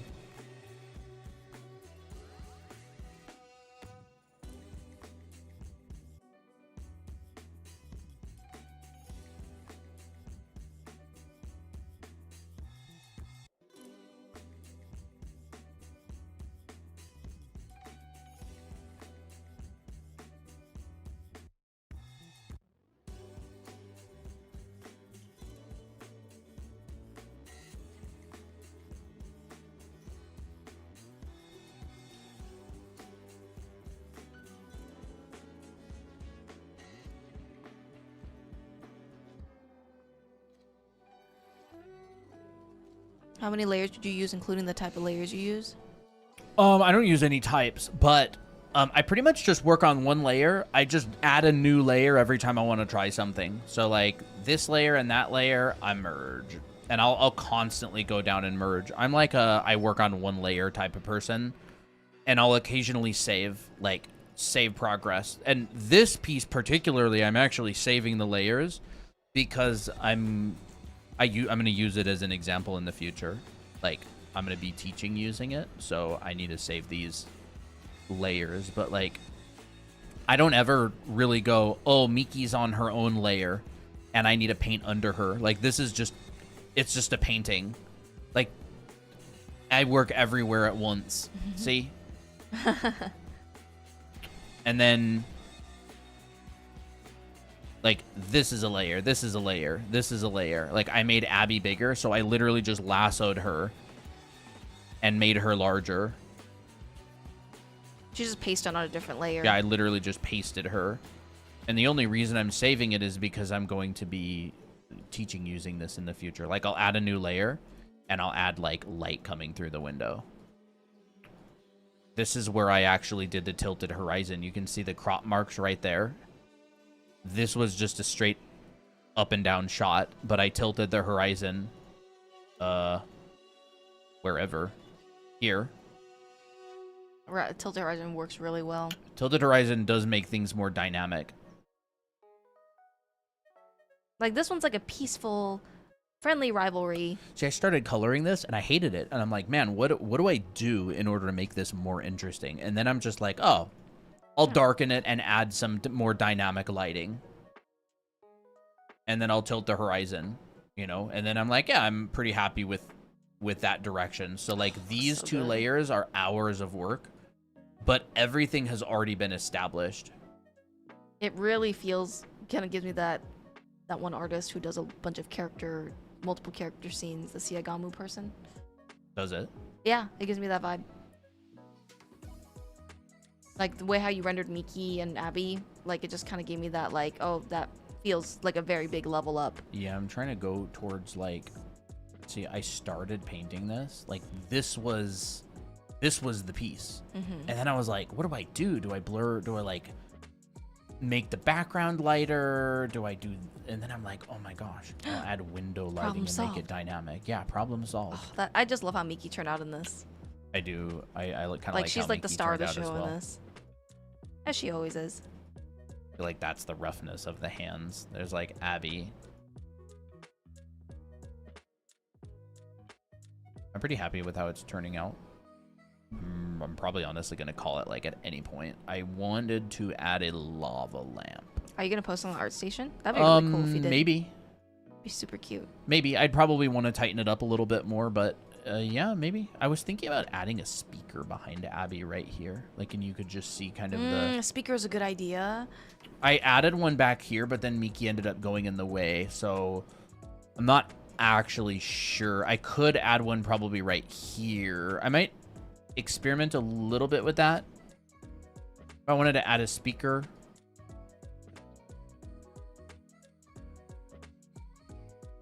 Come on.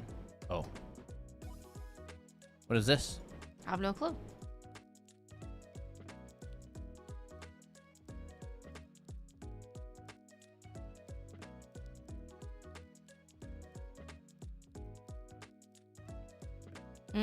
That's fun. I'm just painting with my mouse again. Oh my gosh. Ugh, don't mind me. I'm just painting with my mouse again. Because I'm quirky. I actually like to paint with my mouse. Yeah, I don't know. I guess I'm just kind of weird, but I like to paint with my mouse. You know, I was thinking about maybe adding a speaker in the background right there. Is it just me? Or like, am I the only one that likes to paint with my mouse?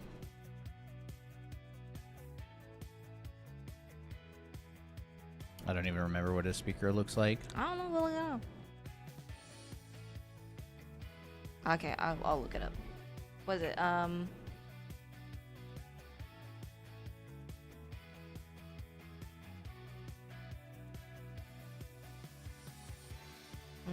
Speaker. What date? 2000s? Maybe.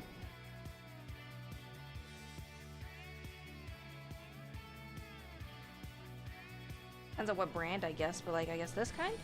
That's cool. It's pretty cool, I guess. Pretty cool. Like, I just want like a little bit of information on like, oh, I'll do something like that, and then I'll go working one piece at a time. You know. Yeah, work like that.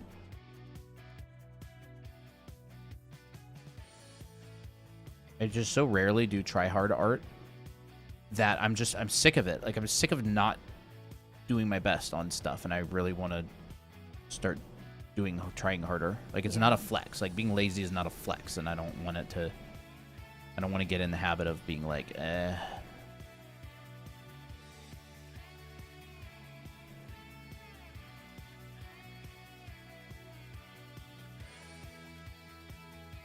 maybe a speaker good. like that. I just don't quite want it that dark. That looks like an iPod.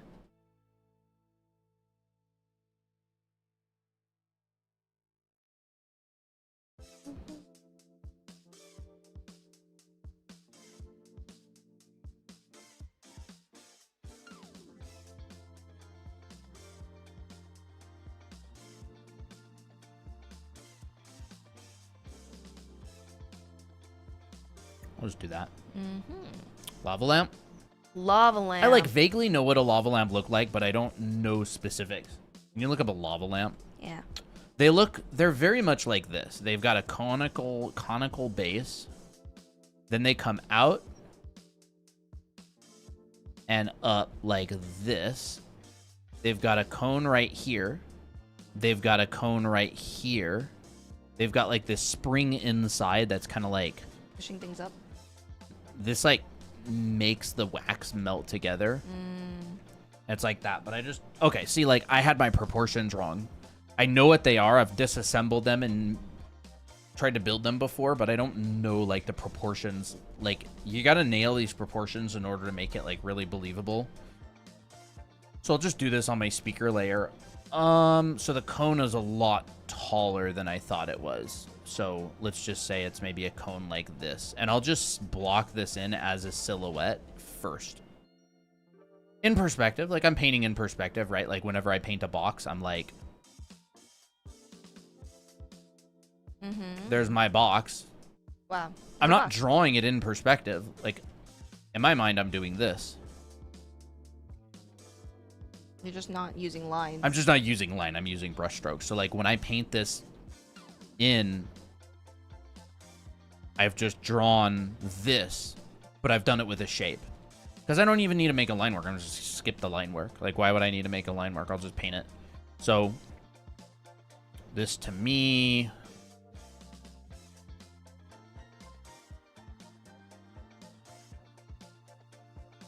and I know there's going to be a highlight here.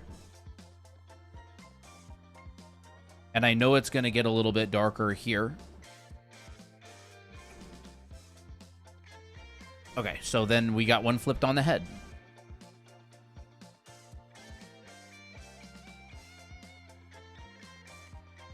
We got one flipped on its head. And this is a tilted horizon, so my y-axis is like this. How do I know that? I've got all these references. I've got this line. I've got this line. I've got this line. This is my perspective grid. So I have a grid. I don't need a grid because there's already a grid. It's literally my entire painting.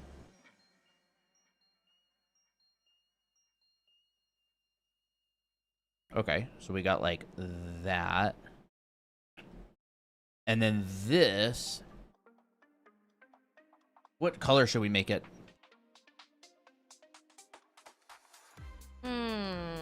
Probably purple. Why not?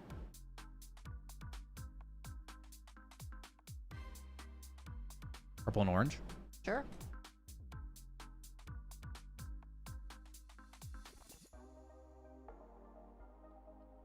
It's so nice seeing how it first started.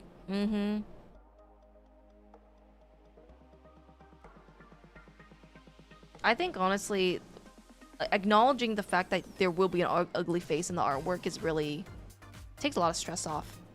Yeah.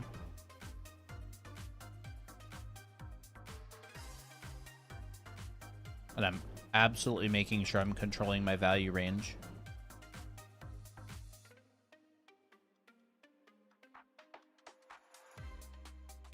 Ooh.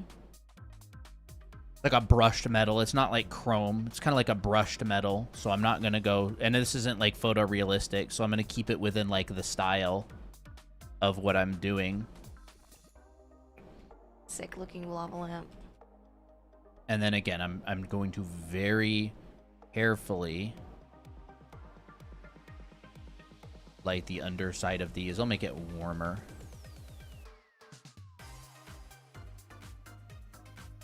And then I'll make a really subtle gradient. Ooh, pretty. Now for me, those aren't really reading anymore now that I've added my gradient. So I'm going to take all of these and I'm actually going to... Maybe. Actually, that's kind of a cool shot. That's cool. So that's... orange. Ooh, pretty. And then it's like...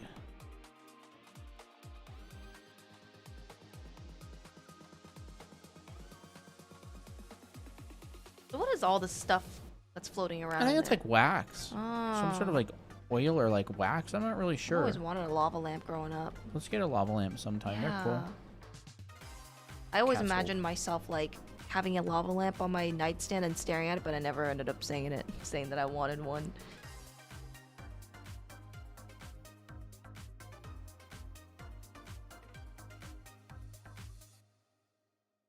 Oh, that's so cool. Yeah, it works. I like it. Here's the bottom of my ellipse.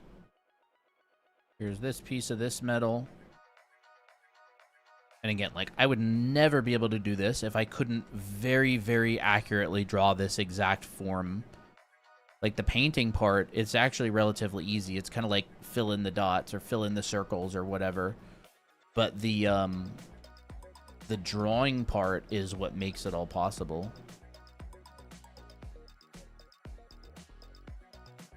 There. Lava lamp.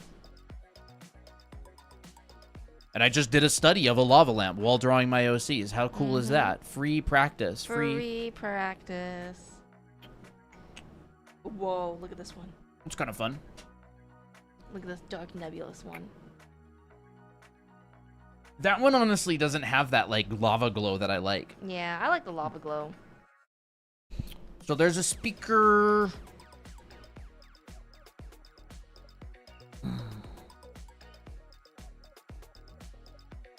Lava lamp nails. Excuse me. Kind of cute, actually. Look at this. Wait, how is that possible? I don't know if it's just like the design or Dude, if it's like that's sick. real. I don't know if it's a real lava lamp. Oh, they're definitely shining a light. You can see the subsurface scattering in the fingers. Dude, that's so cool. Lava lamp nails. I need to look at. Dude, nail art is so cool sometimes.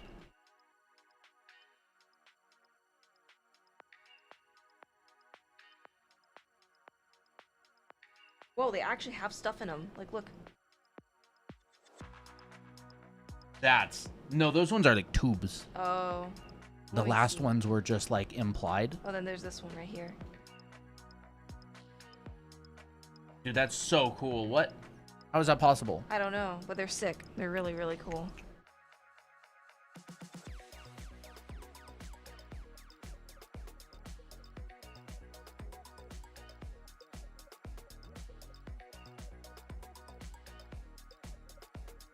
Aqua nails. Is that what they're called? Aqua. Oh. They're like, I think aqua nails are like where you actually have stuff filled in them. And they move around and stuff. That's really cool. That is Oh, crazy. here, I'll show you. Dude, people are crazy. Very artistic. I can see why nail art can be so expensive. All right, that is a huge can of Dr. Pepper. Very big.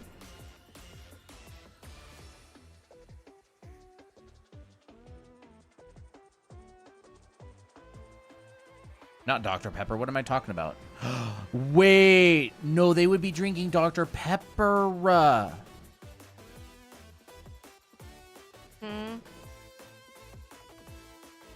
They'd be drinking Dr. Pepper. Oh, Dr. Pepper. Bro, Dr. Pepper's way better. Dr. Pepper is way better than Pepsi. I don't drink either.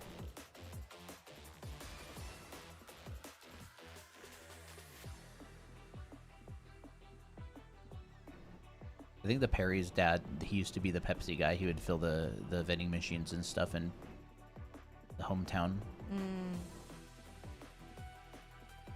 Nice dude. Nice. He's a nice dude.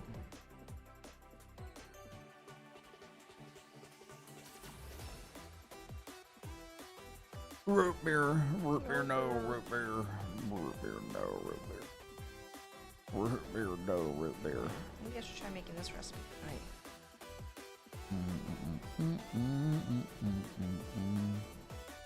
Root beer, no, root beer. Are you gonna change it to Dr. Pepper or just Nah, keep it I'm not. Pepsi? Too I lazy? ain't doing Not- all that, Not lazy, dude. but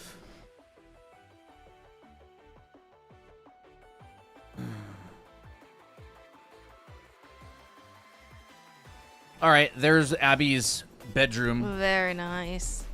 And you can see I moved stuff around a lot. There's the lava lamp. Look how rough this sketch is. It's just like to get an idea.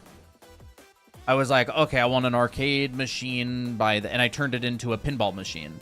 Okay, I want an arcade machine there. I want this here. I wanted a TV. I wanted a console. I wanted a rug. And I wanted the bed there and the window here. Oh, that's so cute. And there's the door. I didn't really find a spot for the baseball bat. I guess I could put it back. Yeah, I guess that works. Here.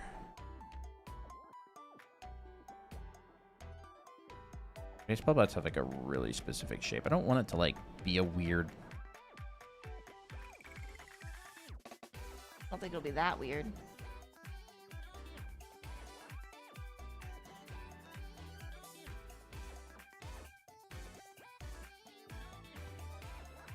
Yeah, that works. I could probably put it somewhere else that would make more sense, but I don't really know.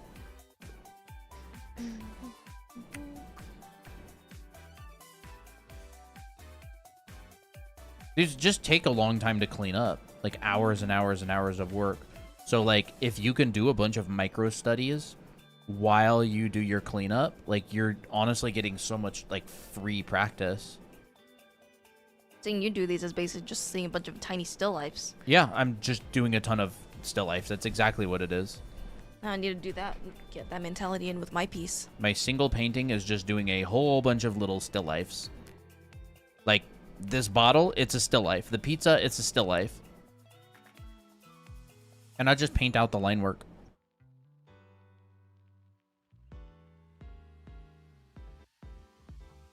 Ooh, that grease.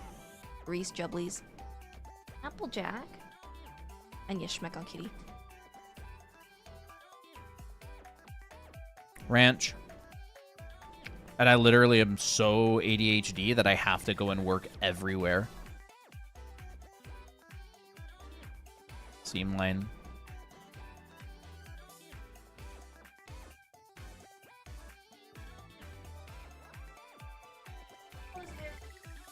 Look, I know with like ADHD you get distracted a lot, but it's actually kind of an advantage with art because it's very, very beneficial professionally to work everywhere at the same time because it progresses in artwork and you tend not to get bogged down in a certain spot too long.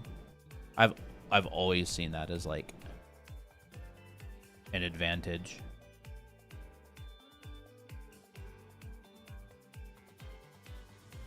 See, like, oh, the shorts? Bored.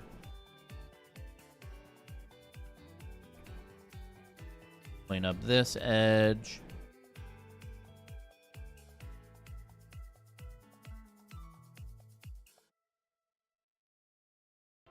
The treads on the shoes.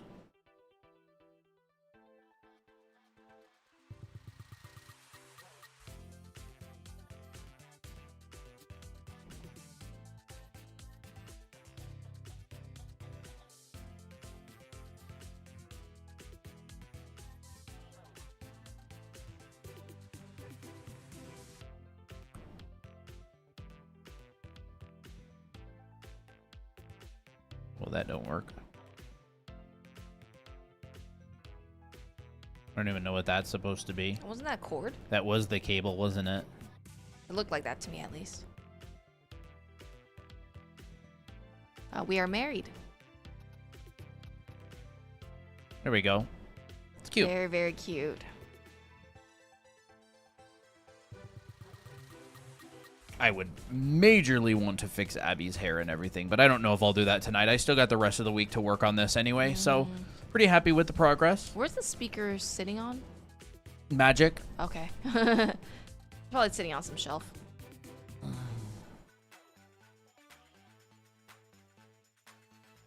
Magic wand tool's great too to use. Yep, I stuff use like it this. so much. There. Yeah, there we go.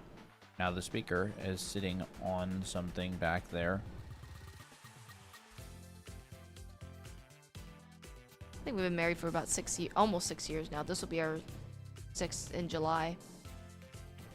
Yep.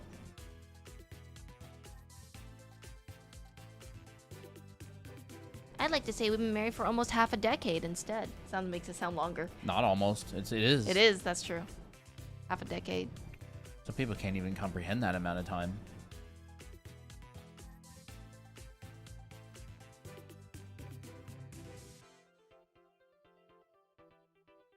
Oh, was that poster?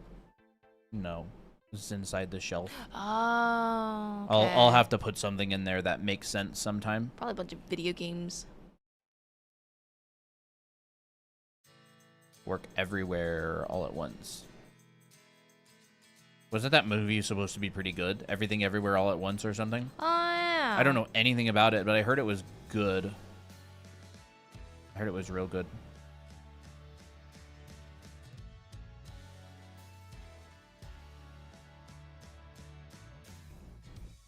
Yeah, whatever. I'll finish there for today.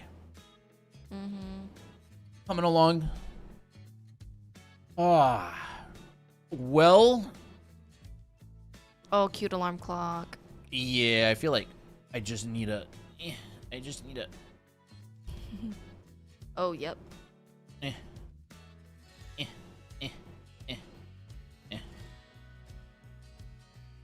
Little piece of candy up here.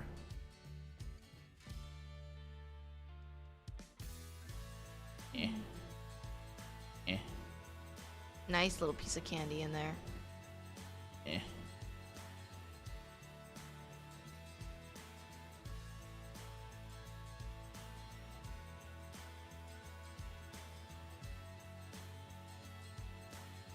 You know, little gubbins to look at.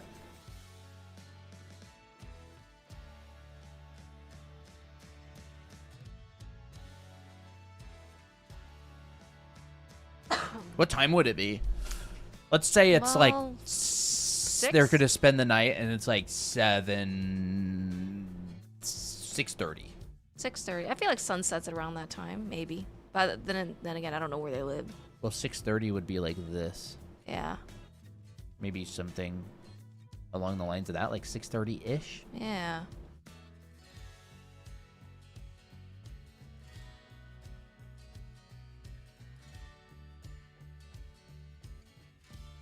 It's too bright. Like, nobody will ever notice the time. But But like, you notice. it makes it more fun for me to think about that. It's like finding the little Easter eggs. And I'm not like rushing to finish this artwork. Like, I'm just enjoying drawing it in the moment. I don't need to rush and try to get it done and be like, oh my gosh, I need to post this, or I need to blah, blah, blah. Like, the artwork is going to get done when it gets done, and I'm going to enjoy the process of creating as I create. Hey, we get there when we get there. Right? That alarm clock is just a little bit too high contrast. It's like 4 p.m. here right now. It's night at 6. Oh, wow, that's early. There we go. I guess it really depends on the time of the year where we live. If it's like when there's daylight savings, that happens for the rest of the world except for us. I think it starts getting dark out at like 6. But here, like when it's not, then it's like gets dark at around 7. There's some of the year where it literally get dark at like 8 or something. Yeah. I don't know. All I know is that the sun is coming through the window. Oh, such a cozy time. I like this nostalgic mood. It's probably one of your favorite moods, isn't it? Yeah. I love it. Cat hair. Cat hair. Well, I'll probably call it there. Sure. That was enjoyable. Fun little, this is all rough. Ew. Yeah, fun little art streaming session. Gonna show a little bit of perspective back there. What's behind her? Oh, file cabinet or something? I was even thinking maybe like a record case or something. I don't know. I just stuck something there as placeholder. A placeholder, yeah. Yeah. So I never really finished it. This is really, really, really. It's probably like a really packing dark. box. Yeah, I was thinking this is a dresser, and she could have something on this dresser that as well, box like can a have a bunch yo-yo. of comics in it or something. That's cute. Maybe she got like a yo-yo or something. She totally have a yo-yo. Oh yeah. She's a cool kid. And like I played with a yo-yo a lot as a kid. I had an expensive yo-yo. I wasn't very good at it. I had cheap yo-yos. I had the cheap plastic ones that had kind of like the puck sides. Like that. And they were put together like that. I had an expensive one that was metal and it looked like the sides were like... Is that like a Kahlua type yo-yo? Yeah, kind of, I guess. That's fun. They were like this. And it was these two things put together. Oh. I had a lot of yo-yos as a kid. And so I know how to draw them because I had them. So like that's like very... This was a big topic that came up in FZD, but it had to do with like creativity and stuff. And so like CD cases up here is like you can't come up with good ideas. And it's like people that did a lot of stuff as a kid, they just tend to... Like, I know what things look like because I use stuff. Like, I rode dirt bikes a lot. I had horses when I was young. I had a turtle when I was a kid. I had yo-yos. And it's not like if you didn't do that stuff, you can't be creative. It's just different. Like, people have different childhoods, and you kind of have to take advantage of, like, what you did and tried as a kid. And, it's just interesting. Like, you just don't know what stuff looked like if you've never seen it or used it before. So, like, some people have just seen stuff and used things. I just find it a really fascinating topic. There, like a lamp and CD cases and stuff. I feel like they would even have more stuff right here. Maybe like I feel like Abby would probably be into trading baseball cards and stuff probably. I was never really into baseball as a kid. Like I played t-ball when I was really young, but I was never really that into baseball.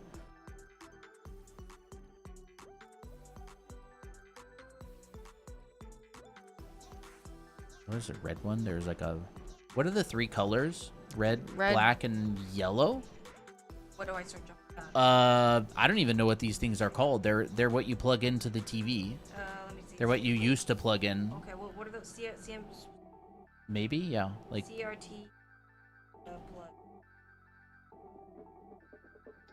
There. yellow, white, and red, and then there's a black one as well. So white.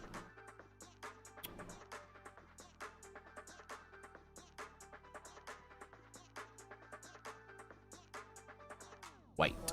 Let's just make this one white, I guess.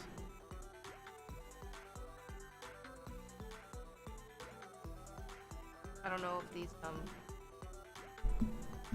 Yeah, I don't know what order they're supposed to be in. One's like left audio, one's video, and one's right audio, I believe, but I could be wrong. You could look it up if you want. Like, oh, what are the three plugs?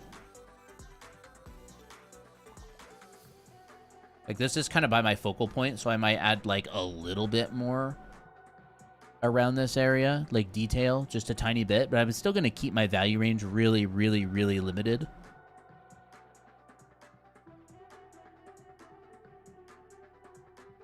See, like, even that is just a little bit intense. Like, you can see it, like, stands out more. It's, like, too dark. So I might just come in here and... nuke it. It's just not important to my story. So I'll just come down here and be like, yeah, whatever, we'll do.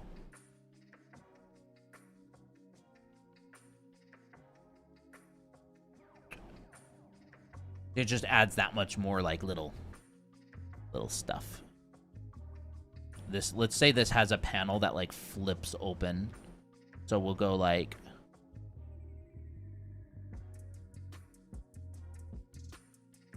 So this panel flips open like this to reveal where you plug this in. Red and white is stereo audio. Stereo audio, yellow is video input. Oh. Okay, makes sense. I feel like I like to learn while I do this kind of stuff.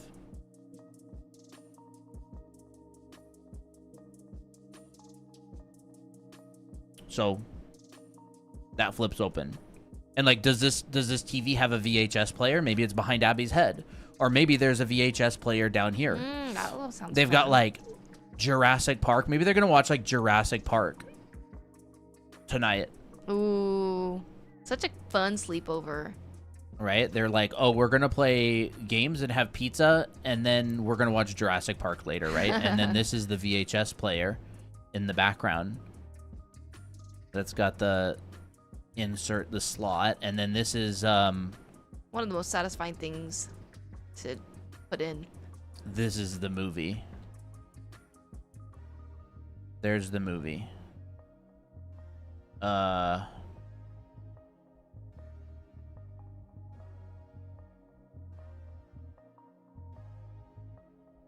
little bit thick. They're thinner.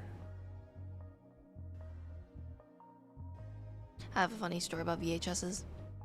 My grandma likes to label things. I mean, who doesn't for these things? Yeah. And I thought that because you label something, it would turn it into that thing. It would turn into that movie. You thought that? Yeah. As a kid, I totally thought that. I thought the past was in black and white Yeah. because of all the black and white films and stuff.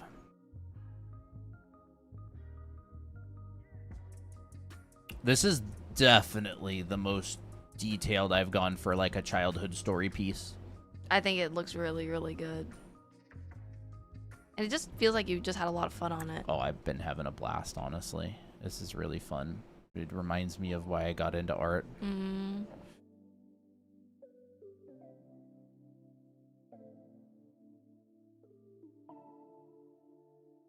I guess our shirt would just be yellow. Yellow. Like, Yeah. just yellow. I feel like this down here, we might just warm it up a tiny bit. Ooh, that works.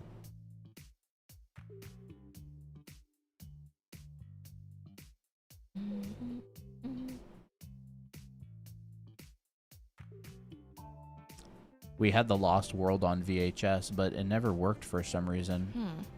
And so I never got to watch that movie as a kid because it just didn't work. I don't know why. So they're watching The Lost World in honor of the movie that I was never able to watch as a kid. Who? Abby, Amiko, Oh, and okay, Miki. okay. I guess they're watching Lost World now. Yep.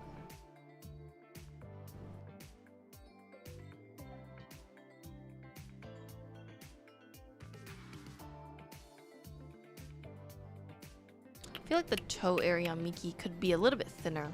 Or maybe like This area? Yeah. Actually, I Thinner don't know. like this.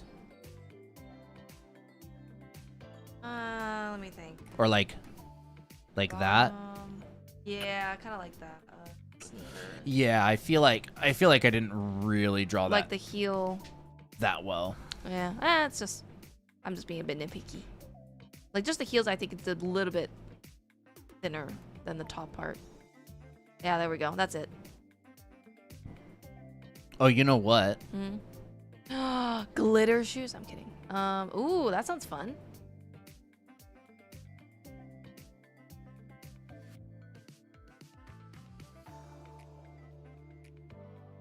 Oh, that's heckin' cute.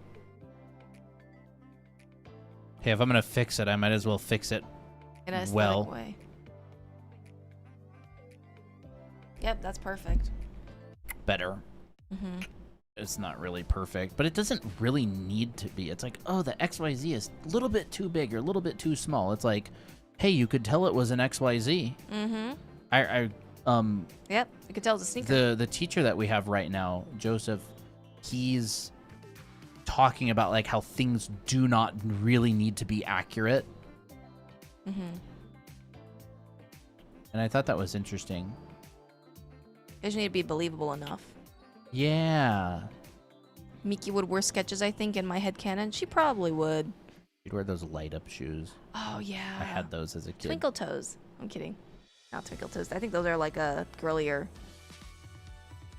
thing. It's a pretty thick cable.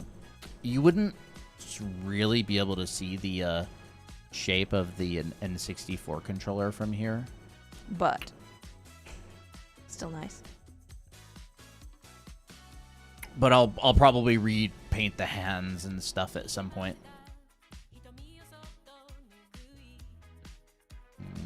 Yeah, Twinkle Toes, they were so cool. Nice.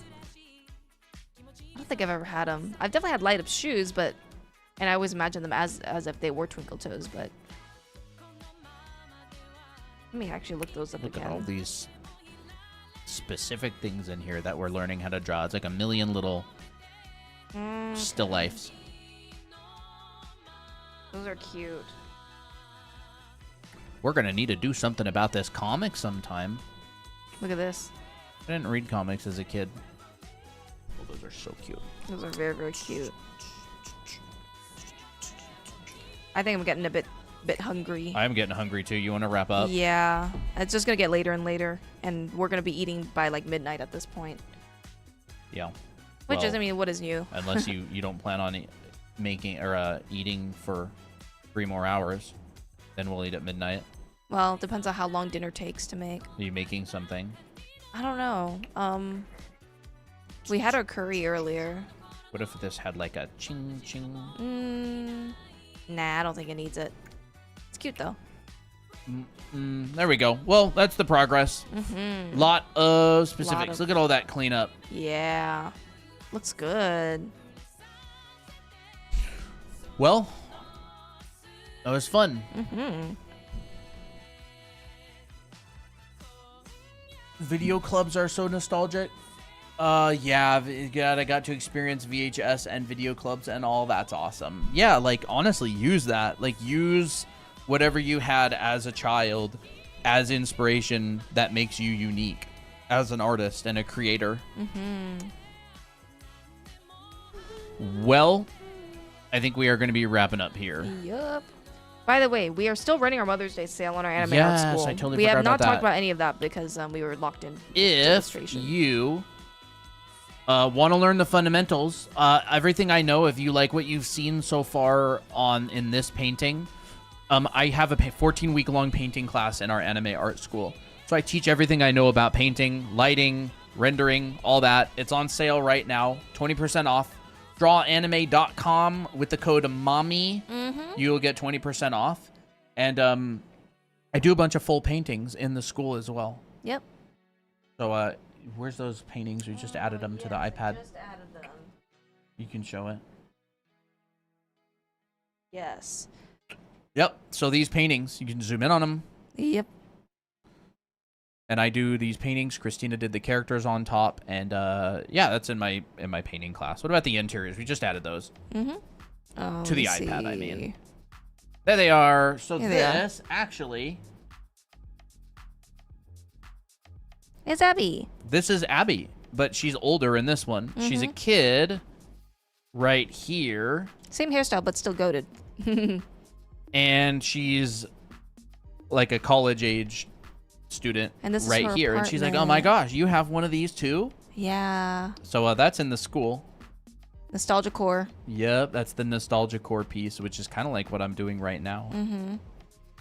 Yeah, you learn a bunch of fun, cool stuff. Characters, backgrounds, color theory, all that stuff. Yeah, anatomy, figure drawing, yeah. clothing, costume drawing, 7 basic folds, heads, faces, expressions, all that. It's huge. It's like a college. So if you're interested, Go check it you out. can go check it out there. Make sure you use the code MOMMY to get 20% off. And that's good for like the next until like the 20th. So you got a little bit over a week.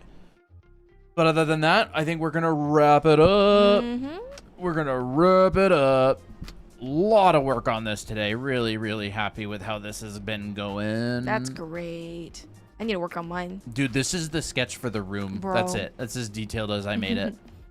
I just needed the layout. And then you just finish the rest. Yep. And then Christina did her whole watercolor today, so that's been Yeah. fun. Or marker drawing today. Yep. Oh, yeah, watercolor, marker, same thing. All right, everybody. Have a good night. Have a good night. I'm going to do music off. Baby Jack. Baby Jack. Good night, everybody. Thanks for hanging out. Yep. Thank you. Meow, meow, meow, meow, meow. Apple, you waking up now? Meow, meow, meow, meow, meow.